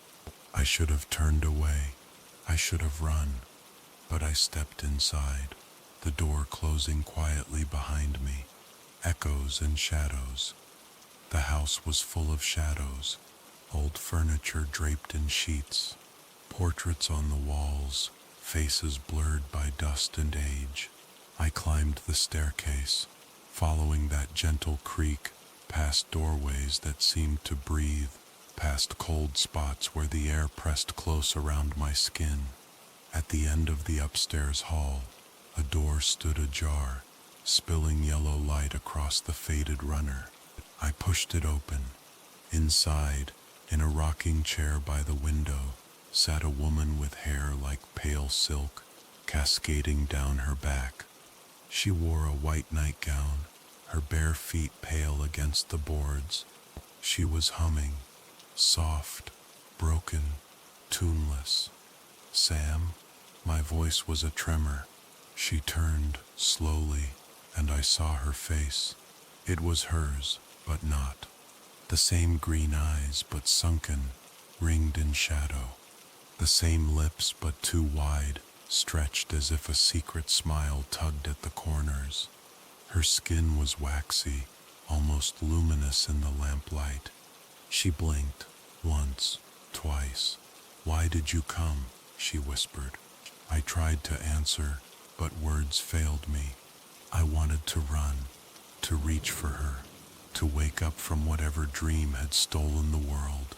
"You shouldn't have come here," she said, her voice almost kind. She stood too slowly and crossed the room. She pressed something cold into my hand, a silver locket, tarnished, heavy. "Go home, before she wakes." I stared at the locket inside, a photograph of Sam as a little girl standing with her father Cameron. Behind them, barely visible, was a shape among the trees, a figure, white-haired, face lost in shadow. When I looked up, Sam was gone. The chair was empty, rocking gently, as if she'd never been there at all. The woman in white.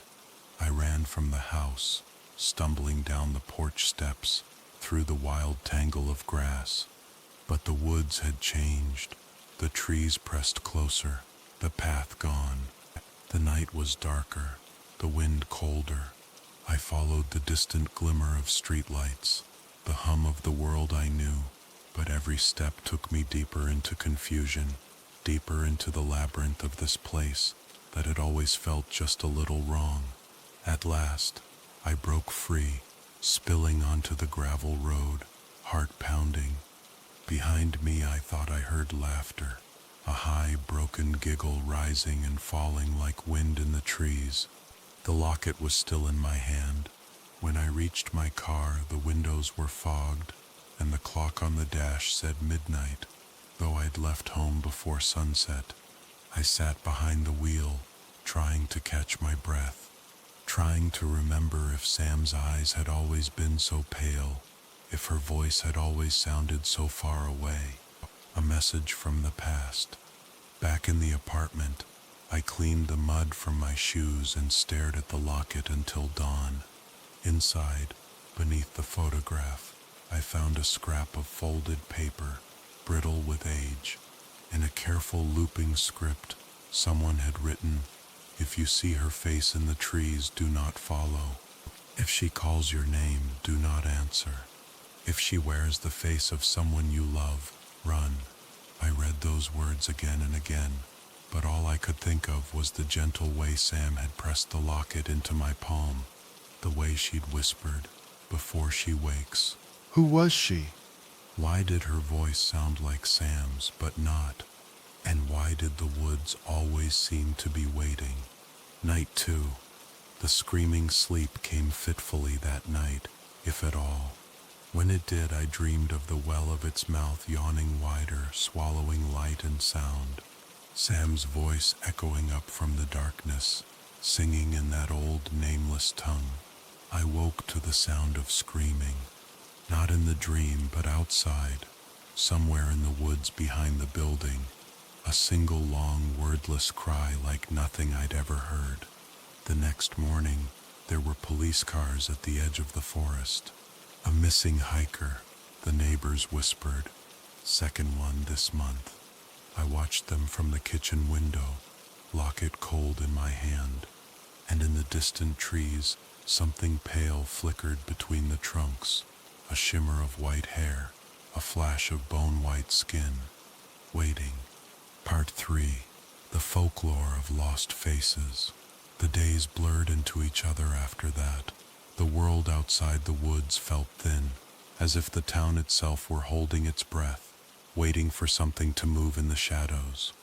My ear still rang with a phantom whine, and every so often I'd catch myself staring into the mirror, searching my own eyes for hints of something that didn't belong. I barely left the apartment except for work.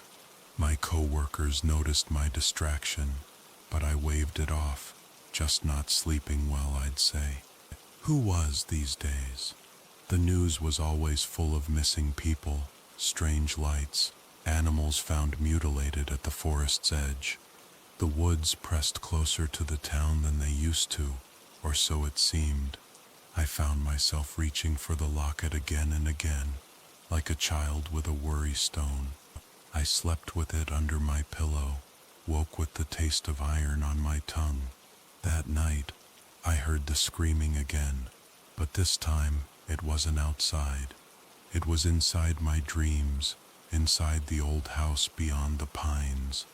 Cameron's journal. After that dream, I woke with a name on my lips, Cameron Joyce. I remembered the story he'd told me in the car, the warning buried in the parable, and something twisted in my gut, the sense that I hadn't heard everything. Maybe he'd left something out. Maybe in prison, with nothing but time, he'd started writing it all down. The idea wouldn't let go. That morning, I called every prison in the state.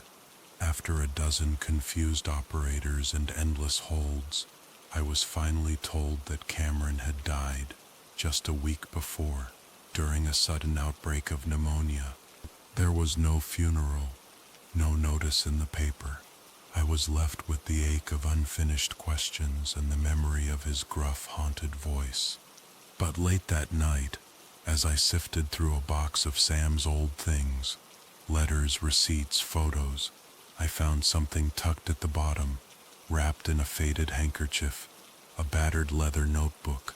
its pages water-warped, its cover stained and cracking. On the first page, in Cameron's shaky hand, was written, "The Woman Who Borrows Faces." The old story. The entries inside spanned decades. Some were letters, some sketches, others just desperate fragments. Over several nights I read it all, my heart pounding. He wrote of his time in the forest as a boy, the family he lost, the dreams that haunted him after, always of the woman in white, always of her bone-pale face, her mouth opening far too wide, the scream that left him deaf in one ear. He wrote of coming home to find his parents butchered, his brothers gone. The police never found the killer. The town whispered of bears or drifters or madness in the Joyce bloodline. He wrote of the baby left on his porch, wrapped in a white blanket, eyes the color of spring leaves, his daughter, Sam. He wrote of the years that followed, strange deaths, friends who vanished, animals torn apart and left at his door. He wrote of Sam's childhood, how she never bled when she scraped her knees, how the other children shied from her, how he sometimes woke in the night to find her standing at his bedside, staring, lips moving in a silent language. He wrote of the day he saw her in the woods, dancing under a sickle moon, her shadow stretching into impossible shapes. "She is not my daughter," he wrote. "She wears Sam's face, but she borrows it, like a mask. If you see her run, she will come for you too, if you love her." The words made my skin crawl. The local library. I spent the next day at the library, digging through old records, missing persons, newspaper clippings, anything that could tie together the stories Cameron had left behind. The microfiche reader flickered, whirring softly. The smell of dust and yellowed paper filled the room. I found a story from 1953. Local family lost in forest, only son found alive. There was a photograph, Cameron as a boy, staring at the camera with hollow eyes, his legs covered by a blanket. Another article, mysterious deaths plague Joyce homestead, animal attacks suspected. The details were vague, but the pattern was clear. Every generation, the woods took someone. The whispering woods. That night, unable to sleep, I walked the edge of the forest. The air was thick and cold, the moon a thin silver hook above the trees. Somewhere deep among the trunks I heard voices, whispers, laughter, and the sound of something moving, not quite animal, not quite human. I should have turned back, but something in me needed to know.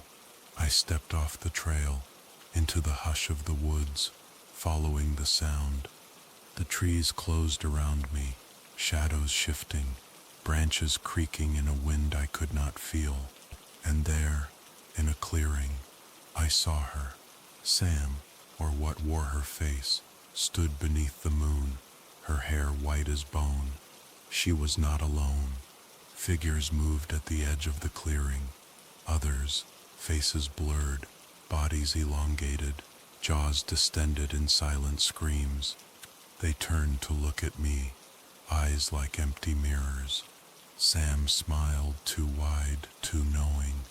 She opened her mouth, and a sound rose, low and terrible, swelling in my chest, making my teeth ache. I stumbled back, heart hammering, and ran. Branches whipped my face. Roots snatched at my feet.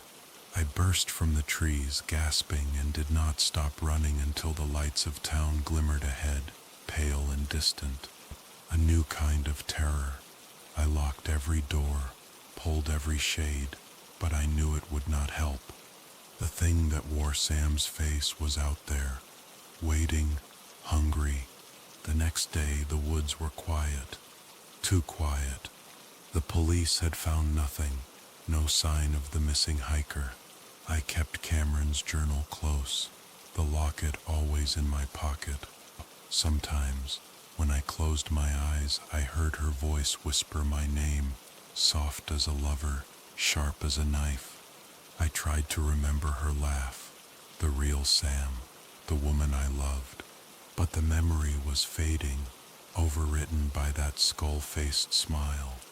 The final warning. It was a week later, in the dead of night, when my phone buzzed a blocked number. I almost didn't answer, but some part of me knew. A voice, familiar and broken.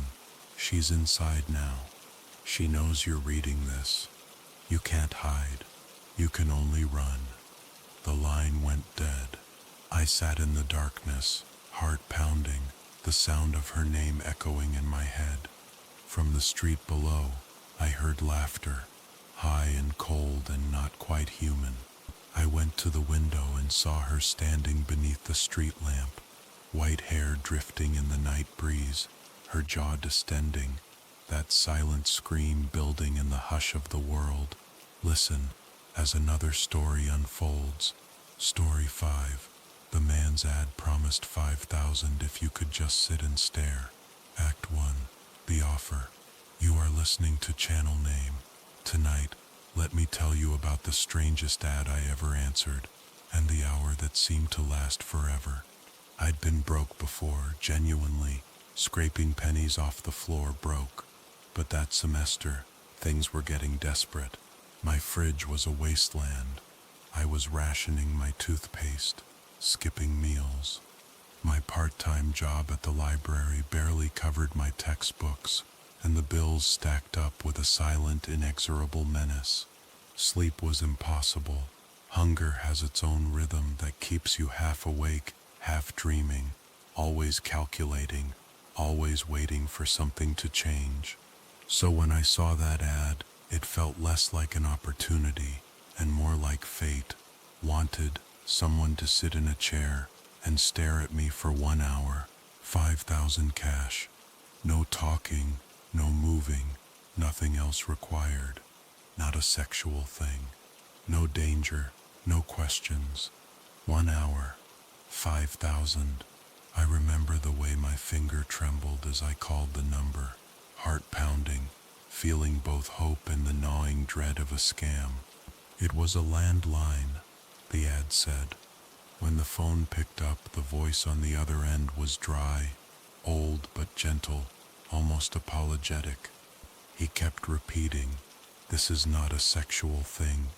I only need you to sit still, look at me and not speak or move. You may blink but don't look away."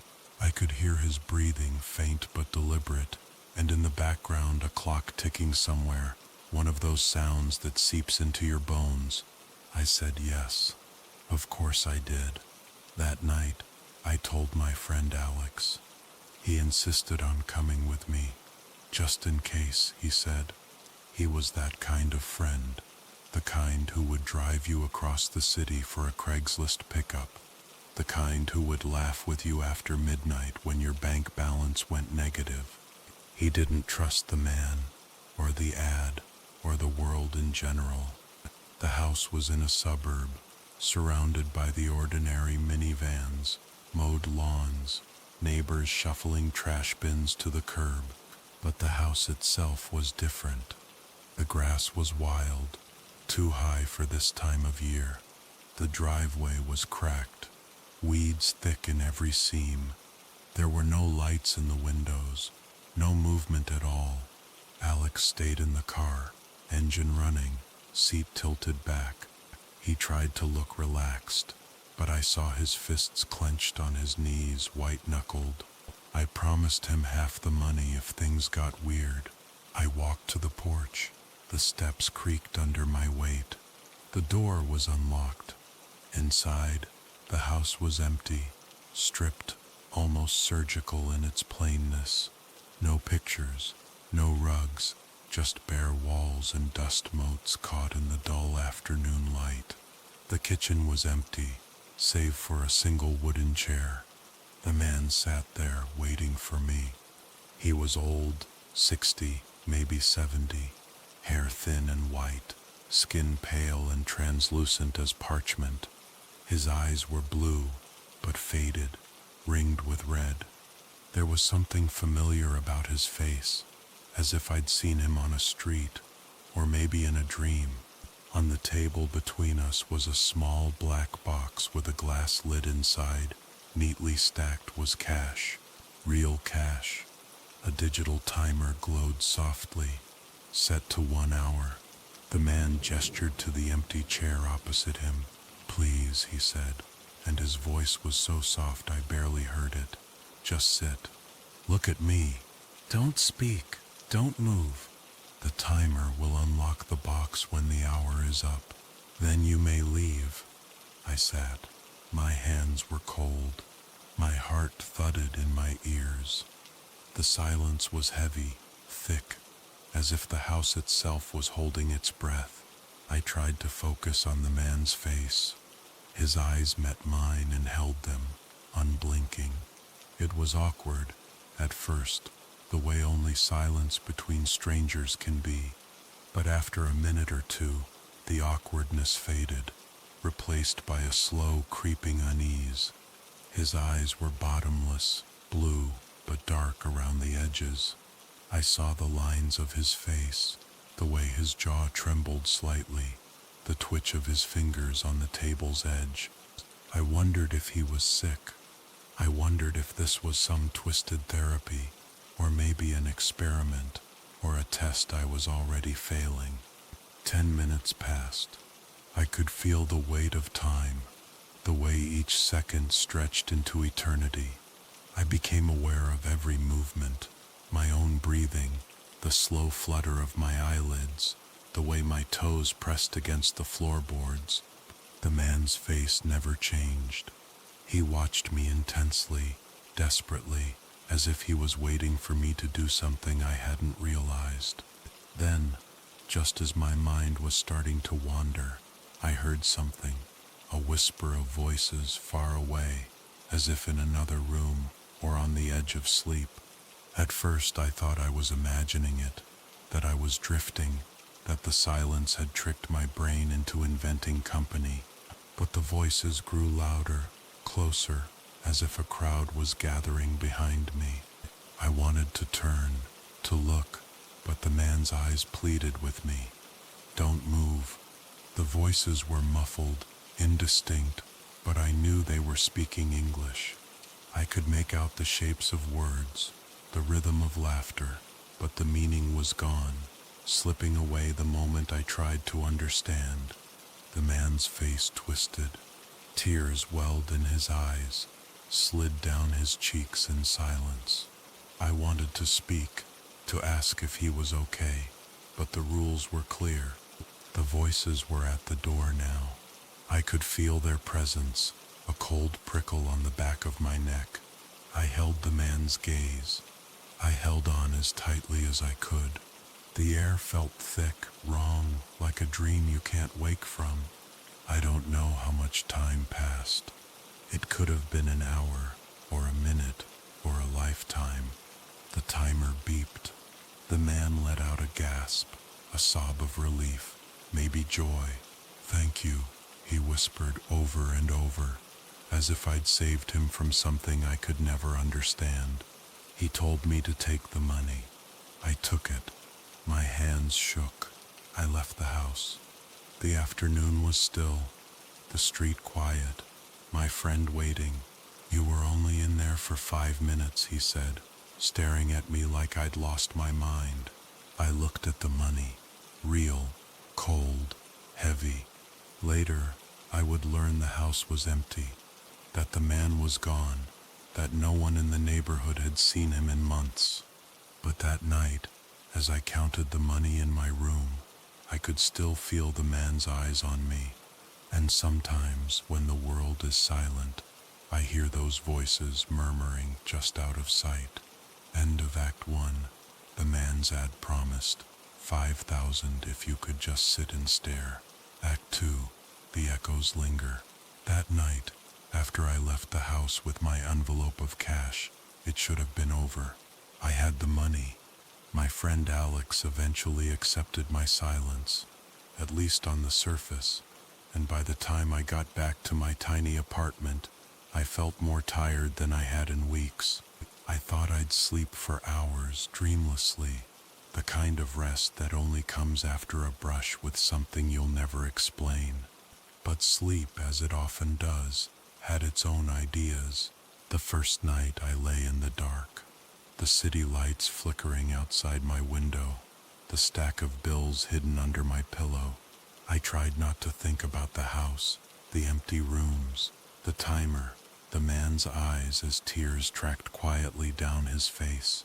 I tried not to remember the voices behind me, the way they pressed up against the silence, their English words dissolving into nothing the moment I tried to grasp them. But memory has weight. It presses on you, reshaping your dreams. That first night, I found myself back in that chair, the kitchen stripped bare, the table between us, the timer glowing in the dim. But this time the man's face was blurred like a photograph that someone had tried to erase, the features smeared by rain and time. All around us the voices whispered, growing louder and louder, until their words weren't words at all, just a rushing, hungry static. I woke up gasping, heart racing, the room icy cold. Obsessions. Days passed. The money should have solved everything, but instead it felt like a weight in my pocket. Alex barely spoke to me. When he did, it was in that careful, measured tone people use when they're not sure what you're capable of. I'd catch him watching me, as if waiting for me to slip. I tried to forget about the man, the house, the voices. I buried myself in homework, in shifts at the library, in the small routines of a life too narrow for anything supernatural. But the memories kept coming. I would see the man's blue eyes on strangers on the street. I would hear laughter, out of nowhere, just as I rounded a corner. Sometimes I'd come home and find that my phone had called numbers I didn't recognize, the logs full of missed connections, wrong numbers, messages that never sent. And then the dreams, always the dreams. The timer ticking down, the feeling of someone right behind me, breathing down my neck, the sense that if I turned around I would see faces I recognized but twisted into shapes I'd never understand. The questions begin. One evening, about a week after the staring session, Alex cornered me at the library. He waited until my shift was over, then walked me to my car in the gray autumn dusk. The wind had a bite to it. Fallen leaves skittered down the sidewalks like fleeing animals. "You're not okay," he said quietly. "I know you. I know when you're lying." I wanted to argue, to laugh it off, but the words stuck in my throat. "It's the money, isn't it?" he pressed. "Or that house?" I didn't answer. I just stared at my own reflection in the car window, pale and haunted. Alex sighed. "Look, man, I went back there. I know you told me not to, but I did. The house is still empty, but sometimes, at night, there are lights on. And the neighbors, they say it's been empty for months, but someone keeps leaving footprints in the yard." His voice trembled.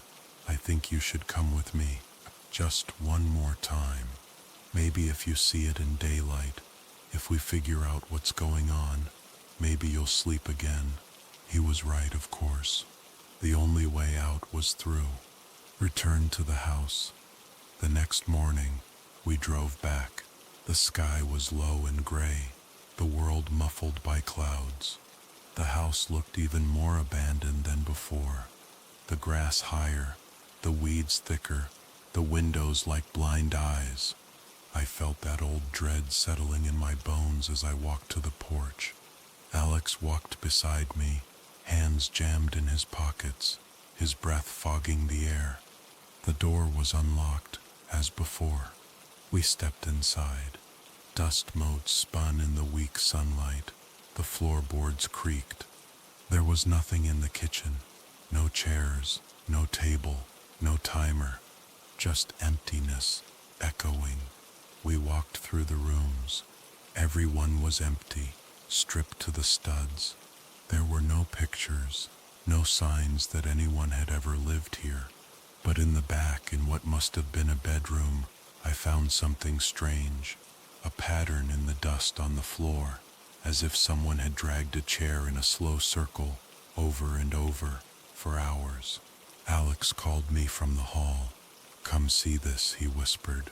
I joined him by the basement door, the same door I'd thought was a closet. It was half open now, a cold breath of air drifting up from below. Alex hesitated. "You want to look?" I swallowed, heart pounding. "Yeah, I think I have to." We stepped into the darkness. Descent. The basement stairs creaked under our weight. The air was cold and damp, smelling of mildew and something faintly metallic. My phone's flashlight cut a narrow beam through the gloom. At the bottom, the basement was surprisingly large. Concrete walls, low ceiling, pipes rattling in the wind. But what caught my eye was the circle of chairs. 12 folding chairs, arranged in a ring. In the center, a table, cheap, plastic, smeared with stains. On the table, a pile of old photographs, faces blurred and fading. I picked one up and saw the old man, the one who'd paid me to stare at him, only he was younger, his hair dark, his eyes alive. Around him, other faces, men and women, all staring directly at the camera. "They look familiar," Alex whispered, turning a photo over in his hands. "Like I've seen them before, but I didn't recognize anyone but the man. The rest were strangers." Alex shivered. "Let's get out of here. This place feels wrong." As we climbed the stairs, I glanced back at the ring of chairs. For a moment, I thought I saw figures sitting in them, just shadows, just tricks of the light. But I couldn't shake the feeling that we were being watched. The whisper returns. That night, I tried to sleep, but the voices came back louder, more insistent. I heard them in the walls, in the spaces between heartbeats.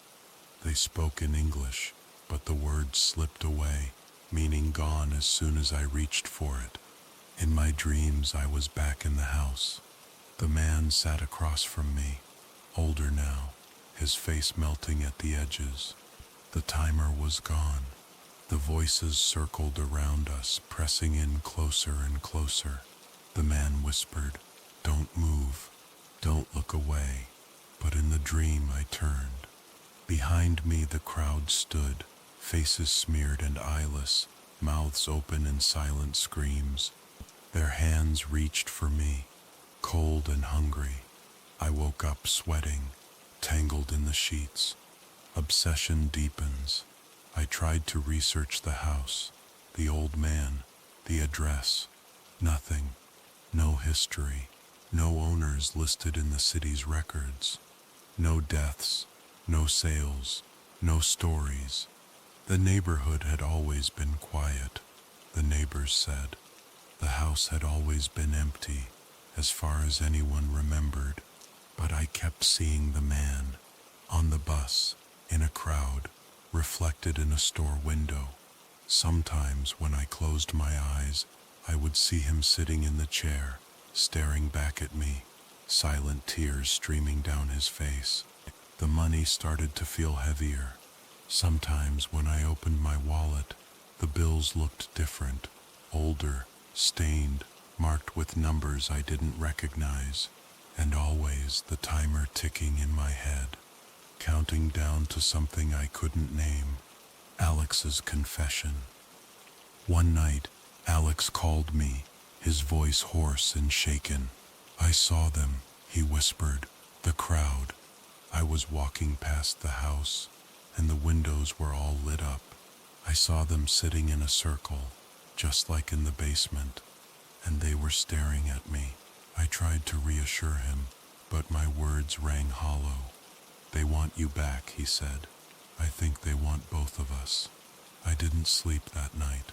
I sat in the dark, staring at the wall, listening for voices, A new invitation. Weeks passed, and life became a series of restless nights and haunted days. I stopped going to class. I avoided Alex, avoided everyone. The world narrowed to the ticking of an invisible clock. One evening, a letter arrived, slipped under my door. No return address, just my name written in careful looping script. Inside, the hour is not yet over. We are still waiting. Return to the house, and the timer will begin again. End of Act 2, Act 3, the hour that never ends. The invitation. The letter sat on my kitchen table for days, growing softer and more creased as I handled it, read it, put it down, picked it up again. Sometimes I thought the script changed, ever so slightly, like it was rewriting itself every time I blinked. The hour is not yet over. We are still waiting. A part of me wanted to throw it away, to burn it, to move to a new city and forget everything that had happened. But every time I tried, the words echoed louder in my mind. The world itself seemed to bend around the message. Alex called only once during that week. I ignored the call, too ashamed, too afraid to talk to him, too desperate to pretend I could go back to normal. But that night, I dreamed of the house again, this time with Alex in the ring of chairs, his eyes wide, staring at something just beyond my sight. When I woke, my mind was made up. I had to return. I needed to know what the hour really was, and why it wouldn't let me go. The house at night. I waited until dark. The city seemed hushed, as if holding its breath. I packed a flashlight, slipped the last of the strange old bills into my pocket, and walked to the house. The lawn was wilder than ever, tangled with high weeds and moonlit patches of white clover. The porch steps groaned under my weight. The door swung open at my touch. Inside, everything was the same, except the silence felt thicker, as if the walls themselves were listening. I made my way to the back, to the basement stairs. Every instinct screamed at me to run, to leave and never look back. But I kept moving, step by step, until the darkness pressed in on all sides. Down below, the basement was colder than before. My breath steamed in the air, and the small circle of my flashlight barely pierced the gloom. The ring of chairs was there, waiting, arranged perfectly, as if for a gathering that was always just about to begin. This time, one of the chairs was turned slightly outward toward the stairs. A subtle invitation. I sat. For a long while, nothing happened. Just the tick of pipes, the whisper of wind through cracks in the walls. My pulse echoed in my ears. But then gradually, the temperature shifted. The air seemed to buzz, faint at first and then insistent. A vibration at the edge of hearing, like 1,000 voices murmuring just outside my perception. And then, suddenly, the basement was full. They arrived as if conjured from the dark, men, women, children, all with blurred faces and shining eyes, seated in the chairs. Their clothes were out of time, some in old-fashioned coats and dresses, others in cheap modern jeans, but all of them turned to stare at me. I tried to speak, but the words stuck in my throat. A young woman in a faded blue dress tilted her head.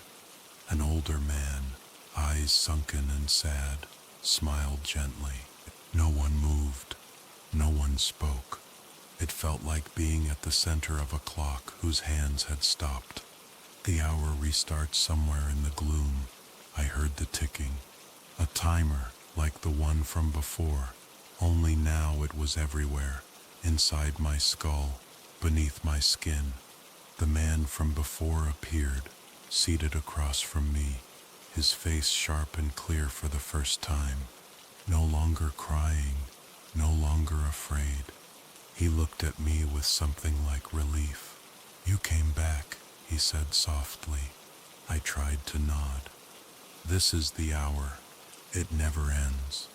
Not unless someone notices. The words didn't make sense, but the meaning vibrated deep inside me. The crowd of blurred figures leaned forward, their focus a physical pressure. The man continued, his voice thin and papery. I was the last one to see them. They were here before me, before the house. They needed someone to see, to remember, so they could move on. That's all they ever wanted, to be seen. Behind him, the crowd stirred. I tried to look away, but their gaze pinned me to my seat. Don't look away, the man whispered. Not until it's over. A parade of memories. Time slipped sideways. Each figure in the ring began to glow, faintly at first, then brighter, like fireflies, like embers. As they glowed, images flickered in my mind. A child's laughter, a woman dancing in a summer field, a man standing in the rain with a bouquet of wildflowers. Memories that weren't mine poured through me, gentle as rain, cold as ghosts. I felt myself falling, floating adrift in a sea of other people's dreams and losses, longings and regrets. A mother searching for her lost daughter, a soldier who never came home, a musician playing to an empty room, hoping someone might listen. Every life a candle, snuffed too soon, waiting to be noticed.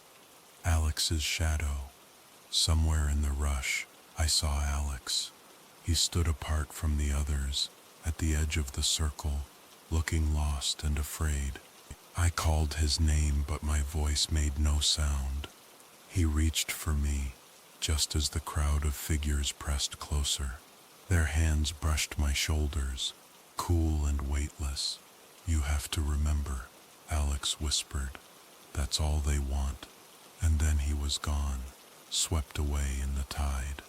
Release. The timer's ticking grew louder, drowning out the crowd, the memories, even my own heartbeat. One by one, the figures began to fade. Their eyes closed, their faces relaxed into peace. The man across from me smiled, a smile that broke my heart. Thank you, he whispered, as he vanished. And then, I was alone in the basement, seated in the empty ring of chairs. The timer on the table read 0 o'clock. Aftermath. I staggered up the stairs, lightheaded, trembling. The house felt different now, lighter, emptier, almost welcoming. Outside, dawn was just breaking. The air was cool, sweet, alive with bird song. Alex was waiting for me at the curb, his eyes wide with wonder. You did it, he said, simply. They're gone, aren't they? I nodded, too tired for words. We stood in silence as the sun rose, painting the sky gold and pink. End of Act 3, Act 4, a quiet release, the last payment. Morning sunlight reached through the trees as Alex drove us away from the old house. Neither of us spoke. The world itself seemed hesitant to disturb what we'd just witnessed. The money was still in my pocket, a silent weight, as if the last relic of that haunted hour. I found myself turning it over and over in my hand, feeling each bill like a page from some vanished story. Alex broke the silence first, voice low, almost dreamy. Do you feel different? I nodded, like something let go. He didn't press. Some things didn't need words. For a while I watched the neighborhood scroll past outside the window. Empty porches, fluttering curtains, sunlight slanting through sleepy streets. The world felt untouched by ghosts. But somewhere behind my eyelids I saw that circle of chairs, and the people who waited there seen at last. A dream of rest. That night, sleep took me gently. No nightmares, no partiers behind me, whispering in a language just out of reach. Just the cool dark and the hush of rain against the window. and for the first time in a long time, I dreamed I was in a field at the edge of a forest, drowsy sunlight on my skin. Someone, maybe Alex, maybe the old man, maybe no one at all, sat quietly nearby, reading aloud from a book whose words vanished the instant they were spoken. It didn't matter. The sound was enough. I listened and let go. The final visit. I never went back to the house. A few weeks later, curiosity brought me past the old street, but the house was already gone, reduced to a patch of churned earth, wild grass already creeping over the spot. Alex said he drove by too, and saw nothing but sunlight on an empty lot. It was as if the house itself, having finished its work, had decided to sleep too. The money lasted for months, enough to buy groceries, to pay rent, to cover little debts and surprises. Sometimes I found a bill with an unfamiliar faded stamp on it, or a torn edge that didn't look quite right. I spent those bills last, quietly, and each time I did, I felt a cool breeze at my back, like a thank you from the other side. The hour's gift. I still have the timer box. It sits on my shelf, its digital face blank, gathering dust. Sometimes, when the night is especially silent, I think I hear a faint ticking from inside. Soft, distant, harmless. There are nights when I wonder about the others who might have answered that strange ad, who sat for an hour that stretched on, who listened to the hush and hum of forgotten voices behind them. Sometimes in dreams I return to that ring of chairs, but now the seats are empty, and a shaft of sunlight falls through a window that was never there before. There's nothing left but peace, a sleepy farewell. The world goes on. People walk by each other on sunlit sidewalks, never knowing what lives flicker just beyond the edge of sight. Sometimes I still look for faces in a crowd, someone who seems almost familiar, almost seen. I remember the weight of a gaze that wanted only to be acknowledged. If you ever feel watched, if the hairs on your neck stand up for no reason, don't be afraid. Maybe someone just wants to be noticed, just for a little while. If you close your eyes and listen, you might hear the soft ticking of a timer somewhere far away, marking the end of an hour that finally, blessedly, has come to rest. And in that hush, may you find sleep. May you drift softly into dreams, the burdens of the day light as feathers, the voices of the past, nothing more than wind through grass. Good night. Fade out. Slow, peaceful ambience. Rain, wind, quiet heartbeat. As the night deepens, so does the mystery. Story 6. I used to do special effects makeup. Now I'm a makeup artist for the dead. Act 1. Shadows, sugar skulls, and the candlelit shop. There is a street in this city that feels older than the rest. Its stones smooth and blackened by rain. Its walls layered with murals and the ghosts of 100 years. Every autumn, when the air begins to taste like wood smoke and dying leaves, my little shop at the end of that street transforms from a place of shadows into a place of miracles and memories. My name is Isabel. Once I worked in the wild, flickering world of special effects, conjuring monsters and wounds, making horror from latex and paint. Now, I am something else. A quiet artist who, once a year, serves a very different clientele. On the night of Dia de los Muertos, while the city bursts alive with marigolds and music, I unlock the battered green door of my shop and light a row of candles in the window. Through the glass, I watch families drift past in a tide of color, faces painted as calaveras, the young and the old together, some laughing, some weeping, all carrying memories in their arms.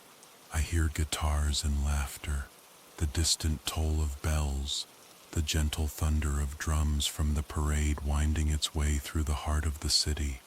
Tonight, the boundary between worlds is thin. Tonight, I know my customers will come. A room prepared for the dead. The shop itself is small. One room, a back alcove curtained off. Shelves lined with jars and paints and powders, brushes and tumblers, prosthetic molds stacked like masks for dreams. On the counter sits a battered sketchbook. The first thing I do is sharpen a stick of charcoal and begin to draw. It is a ritual now, to steady my hands, to remind myself that, even after all these years, I am still a creator, shaping, not just destroying. I draw faces half remembered, the soft shadows under cheekbones, the curve of a closed eyelid, the way lips seem to almost smile even in sleep. Somewhere outside, fireworks burst in a shower of white petals, lighting the faces of the living and the dead alike. I look up and see shadows flitting past the window, sugar skulls and feathered headdresses, children running, arms filled with sweet bread and candles. Every year, I think, every year the dead come a little closer. The first visitor. The bell above the door rings, a thin, almost trembling sound. I look up, and in the doorway stands a figure, draped in rags, skin pale as wax, hair falling in damp strings about her shoulders. She hesitates, caught between the world outside and the hush inside my shop. Her face is a ruin, lips blue, eyes cloudy with death. A thin voice, broken and barely there, murmurs, "Can you make me look alive?" I nod and gesture to the chair. There is no need for words. She sits, joints cracking, her body heavy with the long weight of the grave. I remember once how I would have flinched from her, how the sight of rot and ruin would have sent me running for the light. But now, after all these years, I do not tremble. I see only a woman, weary and longing, who wishes for one more night beneath the moon. A ritual of restoration. The air in the shop is thick with the scent of marigold petals and old candle wax. I select my brushes, my paints, the little pots of color that have always felt like magic. I begin with the simplest things, a stroke of warm color to the cheeks, to chase away the pallor of death, a careful brush to the lips, to soften the blue and bring a memory of warmth, powder for the brow, shadow for the eyes, a touch of gold at the temples. Layer by layer I work, filling hollows, mending what was lost. All the while, she sits silent, her eyes closed, her breath a faint, remembered sigh. As I work, the world outside blurs into a dreamy murmur. Music, footsteps, the laughter of children. Time drifts, candles gutter, and shadows lean long across the walls. At last I step back. She opens her eyes clearer now, less clouded, as if some small ember of life glows again behind them. She studies her reflection in the old hand mirror I hold out. A faint, almost impossible smile appears. I nod in satisfaction, heart strangely light. She stands, offers no payment, there never is, not from these customers. She drifts to the door and disappears into the tide of revelers outside, face indistinguishable from the living. For a moment I watch, and wonder who she will find tonight. A lover, a child, a memory that aches to be touched one last time. A pause for memory. I sit again, pick up my charcoal, and sketch the memory of her face alive, then dead, then alive again. In the hush that follows, I think of my first year in this work. The terror that seized me when the dead first came through my door, begging not for salvation but for artistry. I think of the man who crawled in bleeding, desperate only to see his daughter in the parade. The way he thanked me with a voice half gone, tears in eyes that would never weep again. Now, Every year, I prepare for their arrival as if for honored guests. Act 2. The ones who remember night. In the old city moves in tides. From my little shop, I hear the world outside grow brighter, rowdier, the parade twisting through the streets, children throwing petals, elders carrying candles, the living and the dead sharing the same air beneath garlands of marigold and strings of tiny lights. Inside, it's quieter. Time seems to slow. Every year during this long night, I feel like I am drifting inside a pocket of the world where time doesn't quite touch, where memory is as real as flesh, and the ghosts lean close to the living. The bell above my door rings again, the sound smaller now, as if the weight of the city's dreams has pressed it into something softer. Second visitor. The soldiers smile. The next to come is a man, young but already hollowed out by death. His clothes hang in tatters, once uniform blues faded to gray, a jagged hole torn in his chest that he hides beneath a borrowed jacket. He stands awkwardly in my doorway, twisting a battered cap in his hands. He has no voice left. His throat is a ruin, but his eyes are bright, full of longing, full of some quiet hope. I invite him in. He sits, head bowed, shoulders trembling with the effort of holding together what little remains. I begin to work gently, filling the wounds, painting warmth into his cheeks, coaxing a soft line of shadow over his mouth to hint at a smile. I can tell he was handsome, once handsome and laughing, maybe a father, maybe a son. The hours drift. Outside, the parade surges and ebbs. Inside, I work in silence, letting the shape of his old life bloom again on his face. When I finish, I press his cap back into his hands. He stands, looks at himself in the mirror, and a smile ghosts across his lips. He touches his cheek, surprised to find flesh where bone should be. With a grateful nod, he slips out into the city, vanishing into the crowd. I hope he finds what he is searching for. Third visitor, the old woman's laughter. There are customers who come every year, as predictable as the sunrise. Tonight, the bell rings and in shuffles Doña Lupita, her bones wrapped in a shawl of faded pink. She is all bones now, her skull peeking through the thin skin of her cheeks, but her eyes are bright as embers. She sits, giggling, her laugh a crackle of dry leaves. "I come for your magic, Nina," she whispers. "Every year you make me pretty for my Jorge.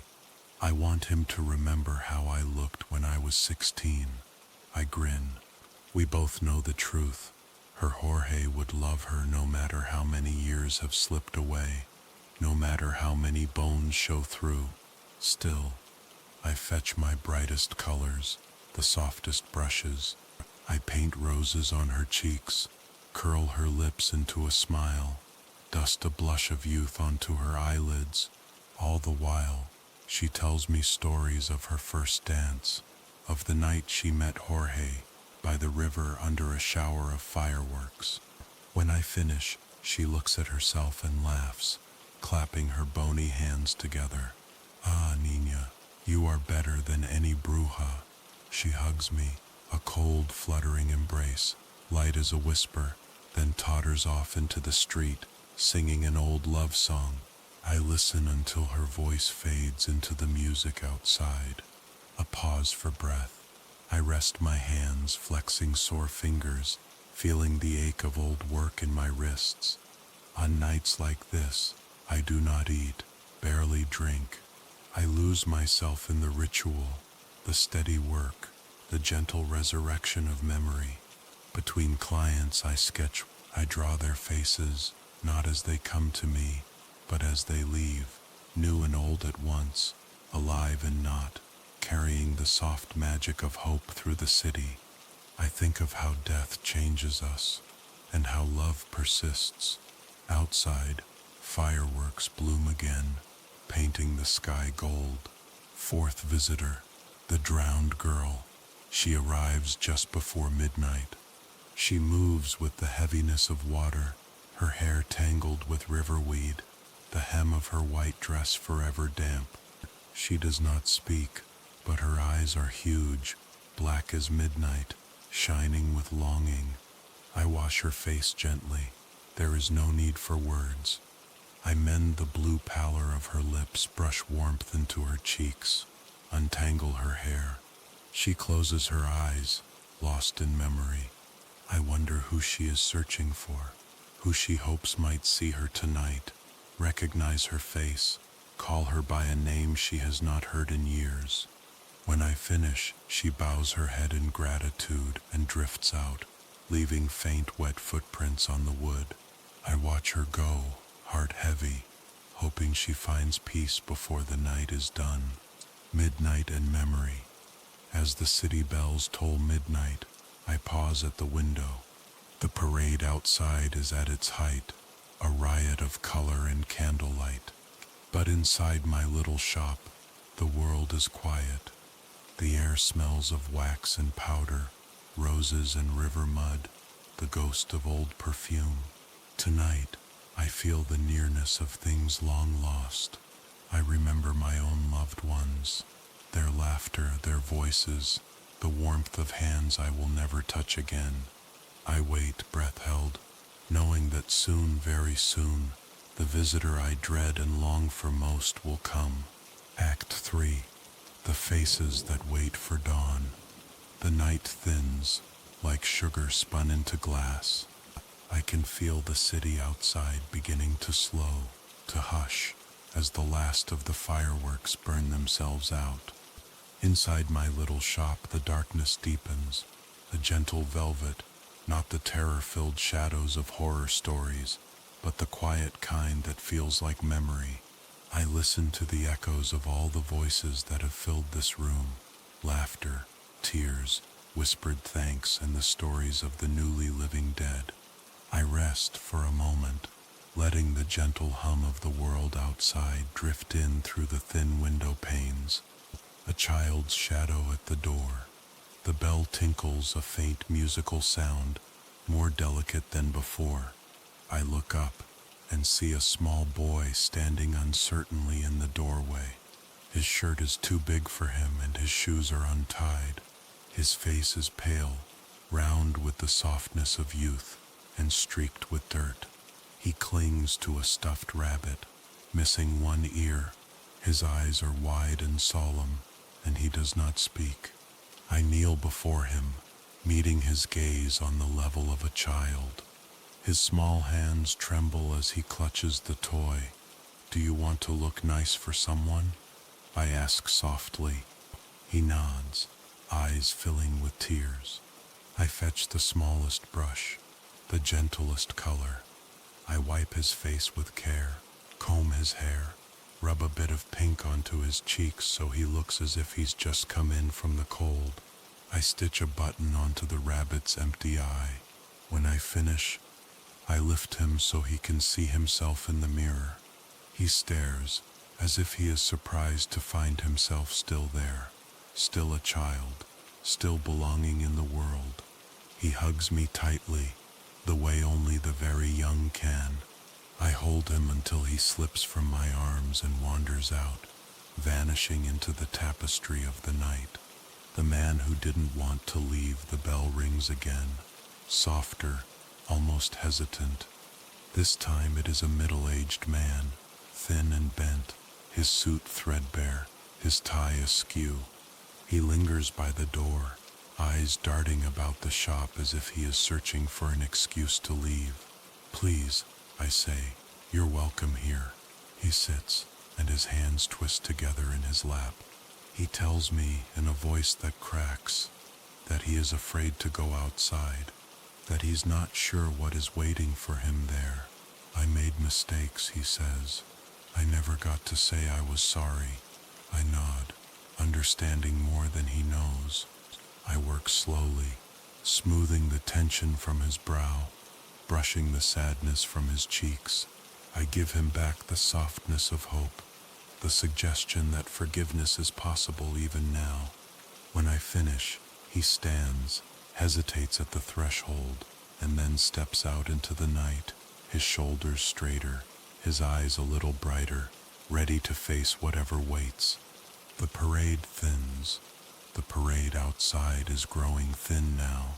The voices lower, the music softer. The living return home, candles gutter out, petals wilt. Inside, I wait. Each visitor brings with them the taste of old dreams, the ache of unfinished stories. I sketch their faces, stack the papers on my desk, wondering if perhaps in some other world they will find themselves again, whole, happy, remembered. The shop is quiet. I can feel the dawn approaching, pressing gently at the edges of the night. The bell's final toll. The bell rings one last time. I look up, heart fluttering in my chest. For a moment, the shop seems to grow colder, the air heavy with a perfume I have not smelled in years, a mix of aftershave and old leather, smoke and dust. He stands in the doorway, tall and gaunt, his hair silver at the temples, his eyes the color of old storms. He wears the suit he was buried in, gray pinstripes, a red silk tie, shoes polished to a shine. He smiles at me, gentle and sad, and the lines around his eyes deepen. "Papa," I whisper, voice trembling. He nods, steps inside, and sits in the chair without a word. My hands shake as I gather my tools. I have waited for this moment for so long, dreading it, longing for it. He closes his eyes, bows his head, and lets me work. Reunion. I work in silence. The only sound the scratch of brush against skin, the gentle tap of powder. I trace the memory of his face with my hands, recalling the way he smiled when I was small, the warmth of his voice when he called me little one. I fill the hollows of his cheeks, brush color into his lips, soften the... When I finish, he looks like he did when I was a child, strong, warm, alive. He opens his eyes and looks at me. For a moment, the years fall away. We are together again, father and daughter, and the world is no longer quite so dark. He reaches out, takes my hand in his. His skin is cold, but his touch is gentle. "Thank you, Mihisha," he says softly. Tears spill down my cheeks, but I do not look away. Letting go, the city outside is still now, the last of the candles flickering in the gray light of morning. My father stands, embraces me, a soft, lingering hug that is more memory than flesh. He pulls away, his eyes full of pride and sorrow and endless love. "It's time," he says. I nod.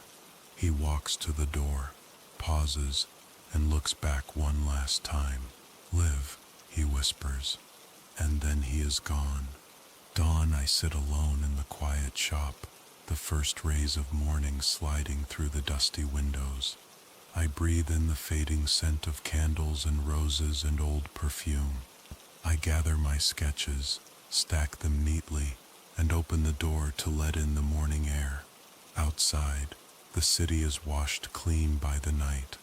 The parade is over, but the memories linger. I step into the street, letting the sun warm my face. Today, I will rest. Tomorrow, I will wait again. For the living, for the dead, for those who still need a little magic to find their way home. Here's something that happened not so long ago. Story 7. I played hide and seek with my son and found something terrifying. Part 1. Settling in. I moved into the new house in late spring, just as the last breaths of cold were fading, and the sun started to linger a little longer each evening. There was something delicate about those first weeks, a quiet kind of hope, tinged with exhaustion and that peculiar ache that comes from pulling up your entire life and trying to plant it somewhere else. The house was old, but not old enough to be charming, not new enough to be comforting. It crouched on the edge of a tired little neighborhood, flanked by tangled trees that pressed up against the siding like children desperate for attention. The windows rattled on windy nights. The stairs creaked with every shift in temperature. It was just me and my son Benjamin, 4 years old, bright-eyed, wild-haired, with a laugh that filled up rooms and left silence echoing in its wake. The two of us together in our threadbare little world, making do with whatever hand-me-downs and free furniture I could scavenge. The rent was almost more than I could afford. Most months, after paying the bills and buying groceries, there was just enough left for a few treats. A chocolate bar at the grocery store, a box of crayons, maybe an ice cream from the corner shop if we were lucky. Every stick of furniture in the house was a hand-me-down, rescued from curbsides or acquired from strangers online. Each piece came with its own secret history, worn smooth by other hands and other lives. The wardrobe in my bedroom was the newest addition, heavy, old-fashioned, with doors that swung wide and deep, and that peculiar musty smell of dust and secrets. The man who gave it to me looked tired, eyes ringed with grief. It was my mother's, he told me, voice hoarse. She passed a few weeks ago. I can't stand the sight of it anymore. I thanked him, bundled the wardrobe into the back of my car, and drove home through the fading light, the whole time feeling both grateful and slightly guilty, as if I'd stolen something important from a ghost. The rituals of quarantine. We arrived in this house at a strange time, midway through a quarantine that turned the outside world into a hush of empty streets and closed shops. Every day blurred into the next, a soft wash of gray light and gentle routine. Benjamin and I became experts in filling time, games, and stories, endless snack-making, coloring books, and most of all, our strange little version of hide-and-seek. It was a ritual, repeated night after night before bedtime. Benjamin would tug at my hand, eyes wide and shining. "Hide again, Mommy. Hide again." He never wanted to hide himself. No matter how much I coaxed or teased, he refused to leave my side. So the game became my game, a kind of dance where I was always the one to disappear, and he was always the seeker, counting loudly in the kitchen, peeking through his fingers. We added rules to make it fair, rules that made the game feel less like hiding and more like waiting. I had to call out "Yoo-hoo" every few minutes, just to give him a clue. When he got close, I'd stick out a foot or a hand, making him shriek with laughter. "I see your feet. Ah ha ha ha." To him I was magic, always just out of reach, always ready to be found. But for me sometimes, hiding was less about the game and more about the quiet. A few stolen moments alone, wedged in between old coats or behind the couch, the thud of my heart in the hush. It was the only time I could breathe, tucked away in the small dark, safe for a heartbeat or two from the relentless demands of motherhood. The last game of the night. That night, Benjamin begged for just one more round. "Please," he whimpered, his fingers twisted in mine. I relented. "Okay, but only one more. Go count in the kitchen, loud, so I can hear you." He darted around the corner, feet thumping on the linoleum. 1, 2, 3. I scanned the living room behind the sagging couch, under the table, inside the ancient entertainment center. Then my eyes caught on the hall closet, half hidden beneath a row of clattering old coats, the air thick with dust and the faint tang of mothballs. Perfect. I ducked inside, squeezing past scarves and heavy winter jackets. The coats pressed against me, scratchy and warm, muffling the sounds of the house. I wriggled further back, feeling the old wooden hangers creak under my weight. Outside, Benjamin's counting grew muffled. I pulled out my phone, my only window to the world beyond these four walls, and started scrolling, letting the soft glow chase away the gloom. Minutes passed. Benjamin's small footsteps circled through the living room, then faded. I waited, listened to the quiet. Then, just as my eyelids began to droop, I cracked open the door. Yoo-hoo! I called, voice low and cheerful. I heard his footsteps thunder up the stairs, laughter trailing after. I rolled my eyes, smiling to myself. He went upstairs, I thought. Good. More time for me. I nestled deeper into the closet, phone in hand, the light flickering as I scrolled through headlines and silly memes. The world felt distant, nothing but the hush of the house and the faint giggle of my child drifting down from above. A voice in the dark, that's when I heard it. Another yoo-hoo, but this one was different. Soft, distant, floating down from the dark upstairs hallway. A woman's voice, gentle as a sigh, not my own. For a long moment, every part of me froze. A sudden coldness swept up my spine, so sharp it made me gasp. I strained to listen, breath caught in my chest. But there was only silence. Then, the soft thud of Benjamin's footsteps above me, trailing into laughter. I tried to shake it off. It had to be a trick of the mind, my own voice echoing in my ears, the house playing its old games with me. I told myself it was nothing, that I was just tired, just stressed, just letting my imagination run wild. But the feeling lingered, an itch beneath the skin, a whisper in the shadows. I waited, every muscle tense, listening for any sign of danger. "Mommy, where are you?" Benjamin's voice floated down, light and sweet. I tried to answer, but my throat closed up. I waited another beat, then shoved the phone into my pocket and pushed open the closet door. The search. The hallway stretched out in front of me, dim and silent. I could hear Benjamin giggling upstairs, the sound bouncing off the walls. "Benjamin," I called, my voice trembling. "Where are you?" More giggles, then the sound of running feet. I hurried up the stairs, heart pounding. The air felt thick, heavy, almost electric with anticipation. The old boards creaked under my weight, each step a little louder than the last.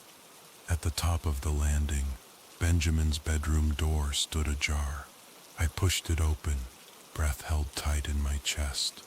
Empty.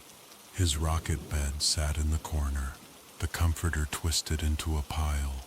The stars on the sheets glowed faintly in the half-light, but there was no sign of Benjamin. "Benjamin," I called again, more frantic now. Silence. I hurried to the guest room, empty. To the bathroom, empty. I spun in the hallway, panic beginning to claw at my insides.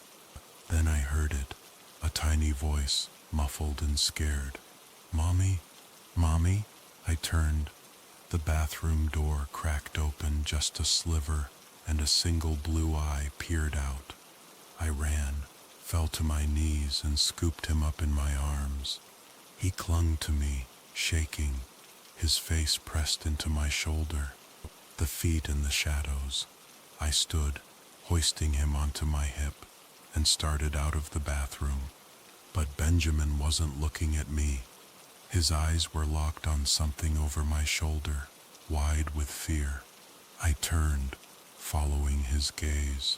At first I saw nothing, just the familiar clutter of my bedroom, the pile of laundry, the open wardrobe, my coats and dresses hanging limp in the dark. Then I saw them, 2 feet, sticking out from beneath the hanging clothes, gray and swollen, toes curling inwards, toenails black and cracked. They didn't move. I stared, unable to breathe. For a moment, the world seemed to stop, And then Benjamin screamed. Part 2. The House Watches.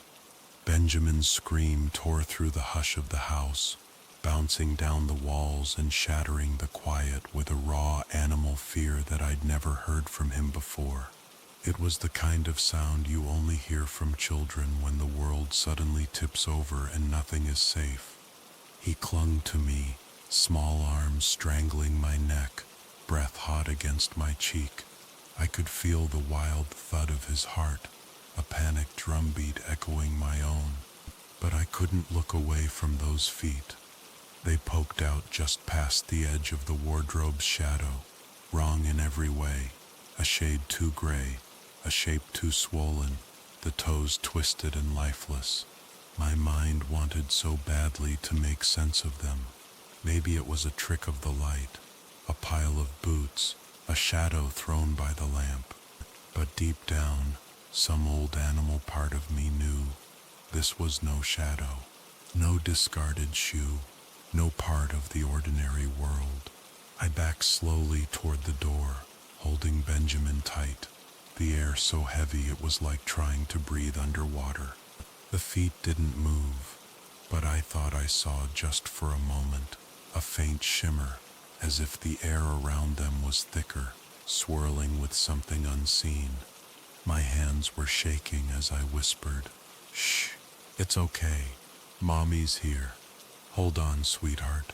We're going downstairs. We're going to the neighbors. Just like a game, okay? Quiet as a mouse." He nodded, tears streaming silently down his face. We crept past the bed, skirting as far from the wardrobe as possible, my eyes never leaving that patch of darkness. The feet remained impossibly still.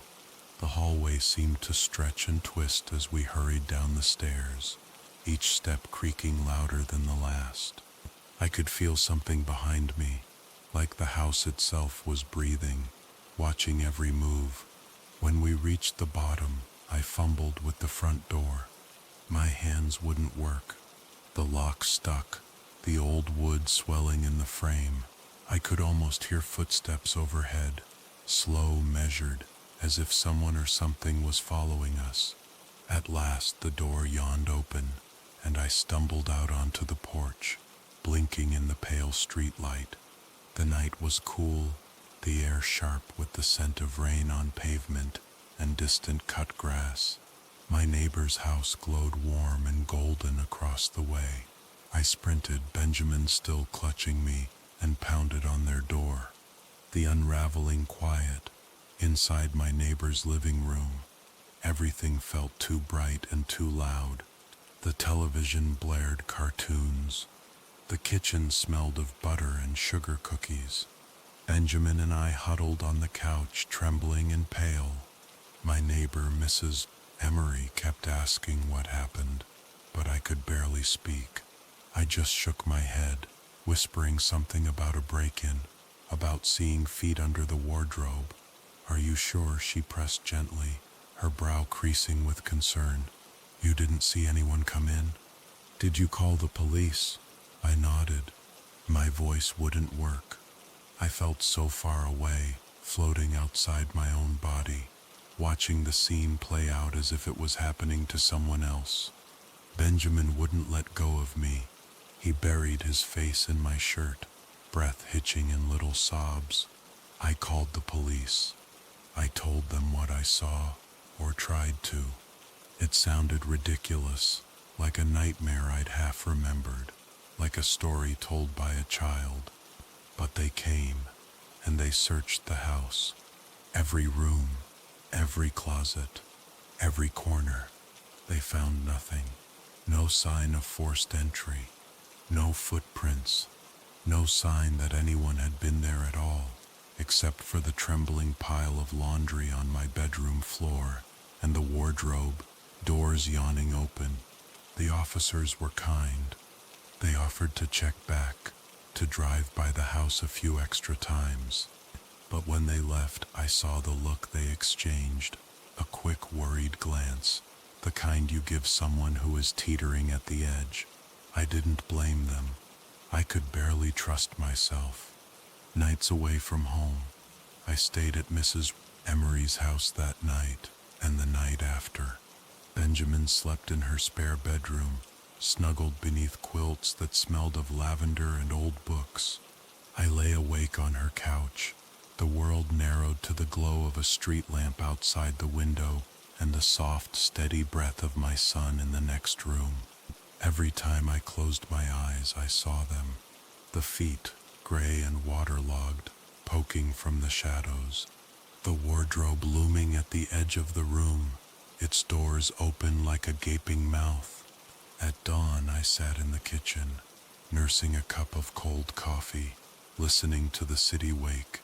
I tried to convince myself that it had all been a dream, a trick of exhaustion, stress, and too many nights spent alone in an unfamiliar house. But when I looked at Benjamin, his face pinched and pale, his eyes ringed with shadows, I knew it wasn't just me. He had seen something too. The next morning, the police returned. They walked through the house again, looking for any sign of a break-in, any hint of the thing I'd described. "Ma'am," the officer said kindly, "it could be stress. You just moved in. You're a single parent. You've been through a lot." Sometimes our minds play tricks on us, especially at night. I nodded and tried to smile. I didn't tell him about the wardrobe, about the man who'd given it to me with eyes full of sorrow. I didn't tell him about the way the air had thickened around those feet, or the feeling that the house itself was watching me. They left, and I stood in the empty living room, the hush closing around me like a shroud. The wardrobe's secret. After 3 nights away, I forced myself to go back. I couldn't afford to stay with my neighbor forever. Benjamin was restless, clinging, his sleep broken by whimpers and nightmares. I knew we had to face the house, if only to prove that it was just a place. Just 4 walls and a roof, nothing more. I waited until the afternoon sun had filled every room with light. I opened all the curtains, flung wide the windows, let the breeze chase away the heavy, musty scent. Benjamin stayed close as I made the rounds, checking every closet, every cupboard. When I reached my bedroom, I hesitated. The wardrobe sat against the far wall, hulking and silent. Its doors were closed. I pressed my ear against the wood, listening. Nothing, not even the faintest sound. Taking a deep breath, I opened the doors. Inside, my clothes hung in neat rows, swaying gently in the breeze from the open window. At the bottom, a few stray shoes, a tangle of scarves, a battered cardboard box filled with old books. No feet, no gray skin, no sign of anything out of the ordinary. I wanted to laugh, to collapse in relief, but the feeling didn't last. Something about the space felt wrong, as if the air inside was thicker, colder, threaded through with a memory that didn't belong to me. I knelt, hands trembling, and lifted the cardboard box out of the wardrobe. It was heavier than I remembered. Inside, I found a stack of old yellowed letters tied with blue ribbon, a pair of black gloves, a silver hand mirror smudged with fingerprints. Beneath them, tucked against the bottom, was a small wooden box. I stared at it for a long moment, my heart hammering in my chest. I didn't remember seeing it before. I lifted it free, turning it over in my hands. The wood was smooth and dark, the lid carved with swirling patterns that twisted in the afternoon light. There was no lock, no latch, just a simple silent box waiting to be opened. I hesitated, fingers tracing the carvings, before finally slowly lifting the lid. Inside, resting on a scrap of faded velvet, was a photograph.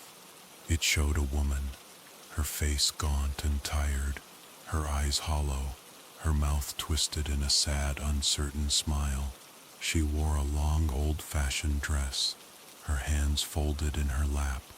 Behind her, blurred and half-hidden, was a wardrobe, my wardrobe. I turned the photo over. There, written in a spidery, faded hand, were the words, "Don't let her out." A chill swept over me, colder than the draft blowing through the open window. I put the box down, closed the wardrobe, and backed away. My skin prickled with goosebumps, the air thickening once more. The return of the game. That night, Benjamin asked to play hide and seek. I almost said no, almost refused. But his eyes were pleading, and I saw the fear lingering there, a fear that mirrored my own. "Okay," I said, voice barely above a whisper. "One game. But you have to hide this time." He shook his head. "No, Mommy. You hide. Please." I nodded, heart heavy. He started counting in the kitchen, his little voice echoing through the empty house. I glanced at the closet, at the wardrobe. The urge to hide there was strong, a force I couldn't explain, a pull deep in my bones. I stepped inside, feeling the coats press against me, the darkness swallowing the last slivers of light. Outside, Benjamin's voice called out, "Counting, counting, counting." I closed my eyes, listening to the thump of my heart. Then softly, from upstairs, "Yoo-hoo." Part 3. The woman in the wardrobe dreams like dust. That night I dreamed of the wardrobe. I was a little girl again, bare feet on cold floorboards, wandering hallways that seemed to stretch on forever, bending at impossible angles. Every shadow pressed close, thick and syrupy, hiding faces I almost remembered. In the dream, the wardrobe stood at the end of the hall, its doors wide open, darkness leaking out like a spill of ink. I heard a woman's voice calling softly, a voice that sounded like my mother's, but older, thinner, stretched by grief. She was singing a lullaby, words I almost remembered, words that slipped away as soon as I tried to listen. "Don't let her out. Don't let her out." I saw feet in the darkness, gray, swollen, shuffling softly across the warped wood. Then a hand, clutching the doorframe, fingers twisted and bone pale. And then finally, a face, hollow eyes, mouth too wide, lips pressed thin in a knowing, bitter smile. I woke to the creak of floorboards and the gentle sound of Benjamin's breathing beside me. The rules of the game. I kept Benjamin close for the next few days. We didn't play hide and seek.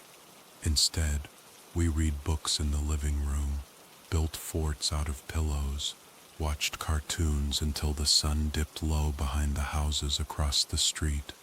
But every evening, as the shadows grew longer, I caught Benjamin glancing up the stairs, watching the narrow hallway that led to my bedroom and the wardrobe that now haunted my dreams.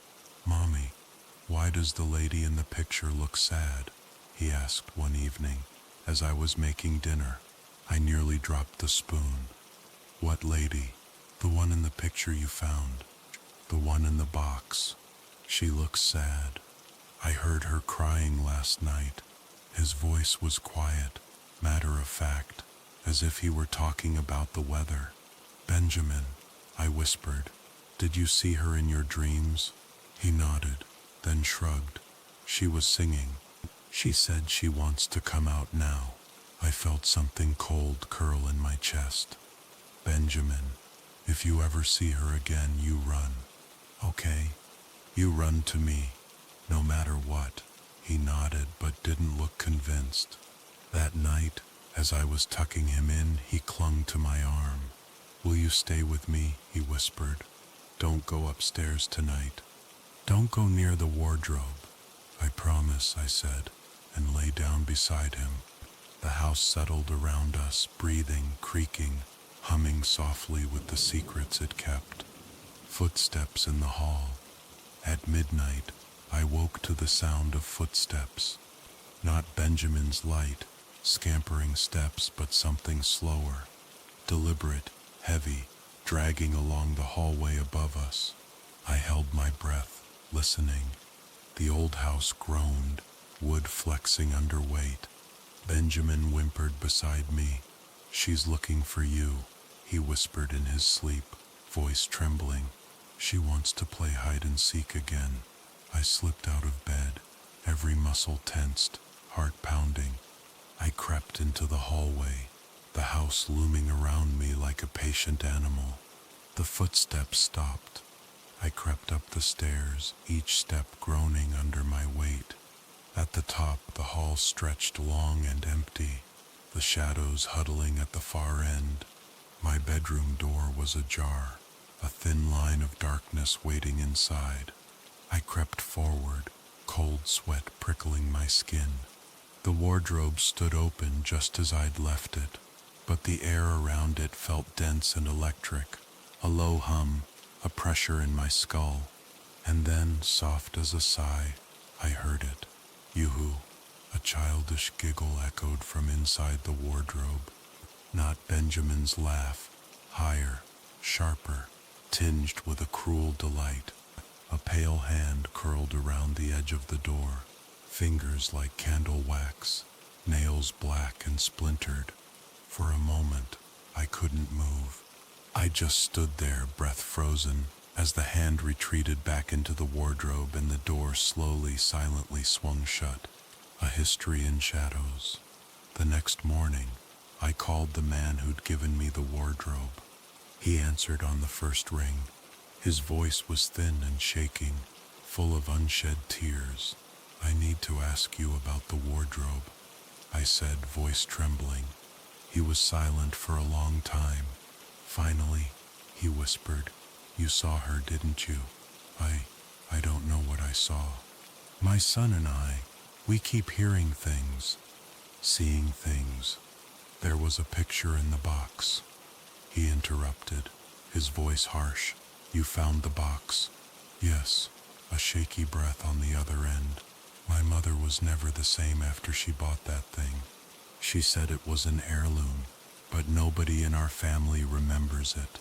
After my father died, she'd spend hours in front of it, talking to herself, singing lullabies.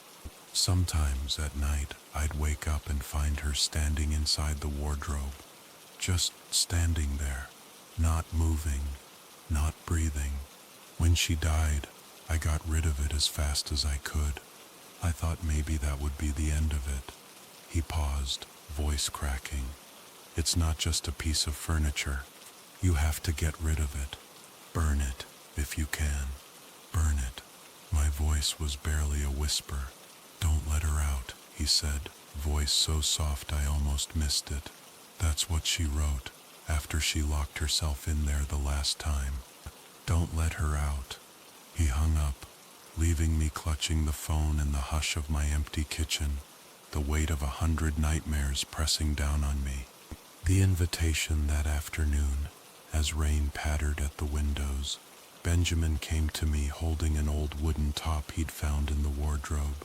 "She says she wants to play," he whispered, eyes too wide, voice too soft. "She says we all have to play." He held out the top. Inside the whorl of old wood, faint and nearly invisible, were words scratched into the grain. "Let me in." I snatched it away and tossed it in the trash. That night, Benjamin refused to sleep in his room. We lay together in the living room, every lamp blazing, the rain beating steady against the glass. Sometime around midnight, the wardrobe creaked open upstairs. I heard the soft, sticky drag of those impossible feet on the floorboards, and then from the hallway above, a voice, sweet, sing-song echoing down through the shadows. "Yoo-hoo, I see your feet." I pressed Benjamin close and whispered lullabies until the sun bled through the curtains, neither of us sleeping, both waiting for morning to come. The line between waking and dream. For days we lived in a fog of fear. Shadows slid along the walls. Lullabies drifted through the pipes. I found gray footprints, wet and shapeless, in front of the wardrobe on the stairs near Benjamin's bedroom door.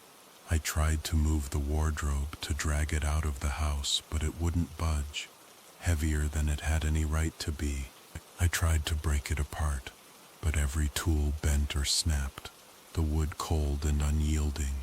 Some nights I dreamed I was inside the wardrobe, lost in a cold velvet darkness, with hands clutching my ankles, lips at my ear whispering secrets that made my bones ache. Some nights I woke to Benjamin sitting at the foot of my bed, eyes wide and blank, singing a lullaby I'd never taught him.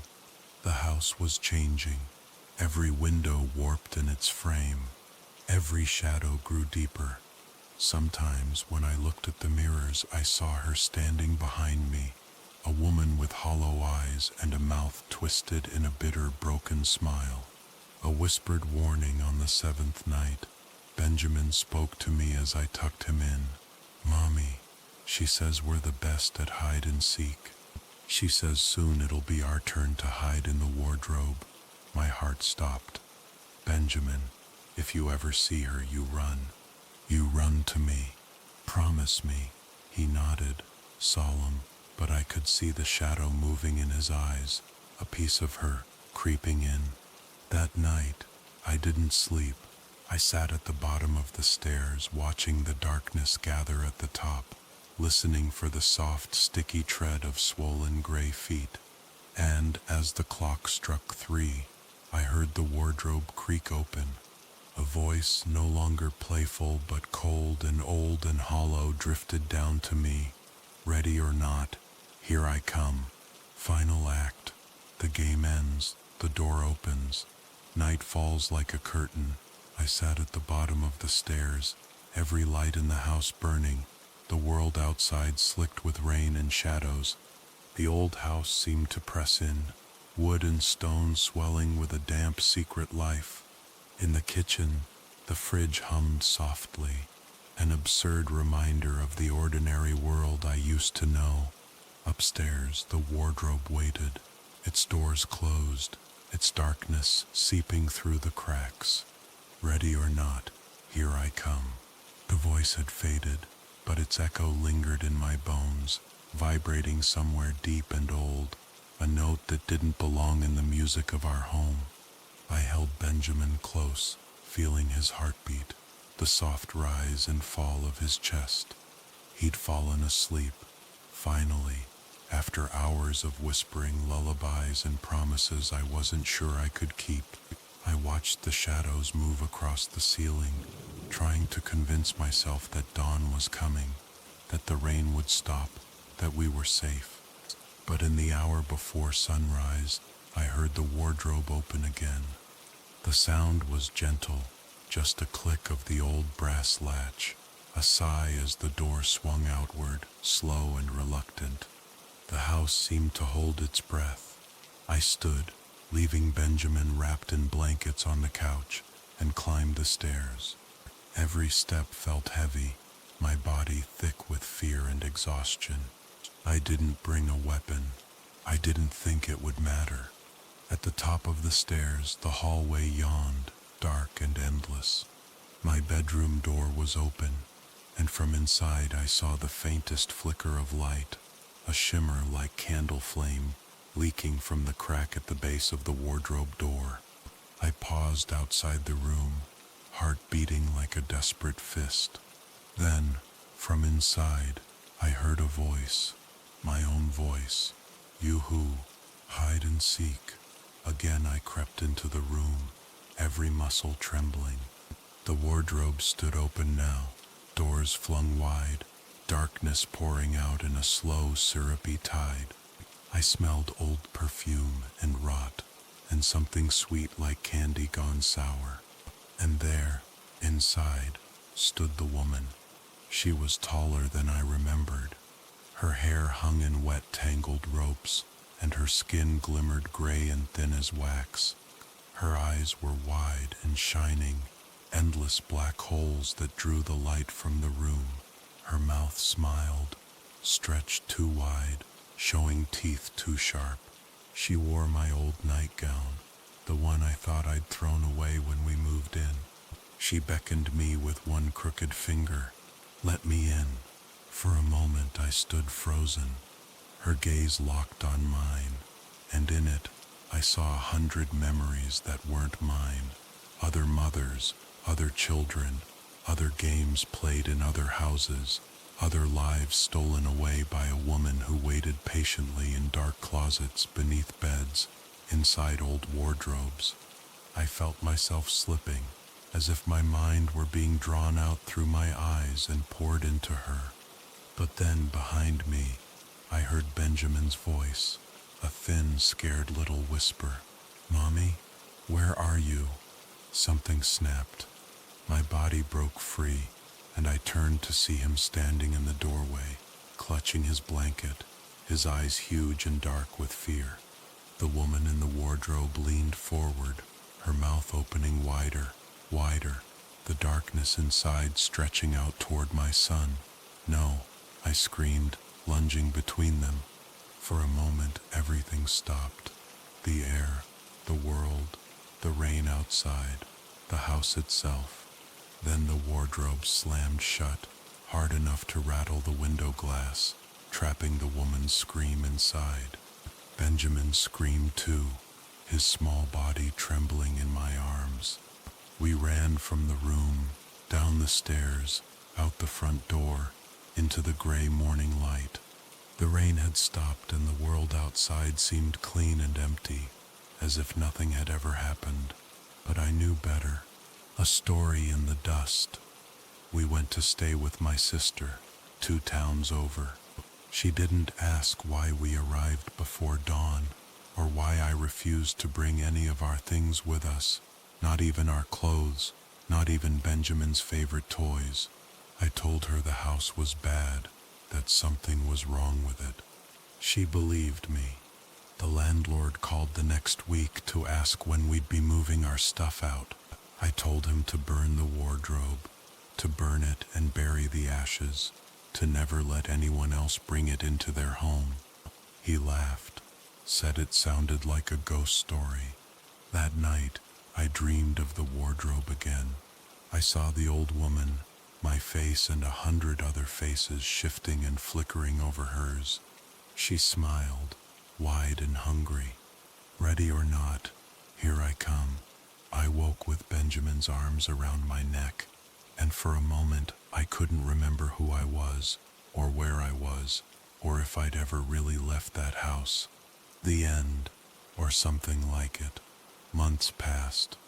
Benjamin grew taller, stronger. He stopped playing hide and seek. He refused to enter closets or look under beds. He slept with the lights on, even in summer. Sometimes I caught him humming an old lullaby, a song I'd never taught him. When I asked where he learned it, he shrugged and changed the subject. Sometimes, at the edge of sleep, I thought I heard footsteps in the hallway, a slow, dragging tread, moving from room to room, searching for the one who got away. I learned to ignore it, to let the dreams wash over me and fade. But sometimes, late at night, when the world is quiet and I'm the only one awake, I remember the rules of the game. Never hide in the same place twice. Never answer when someone calls your name from the shadows. Never bring home what you don't understand. And never ever let her out. Because some games are never really over, and some doors should stay closed forever. Fade out to a soft, lingering silence. Just the hush of rain, and the faintest sound of a lullaby drifting through an empty house, somewhere where an old wardrobe waits for the next game to begin. Empty house. Somewhere where an old wardrobe waits for the next game to begin.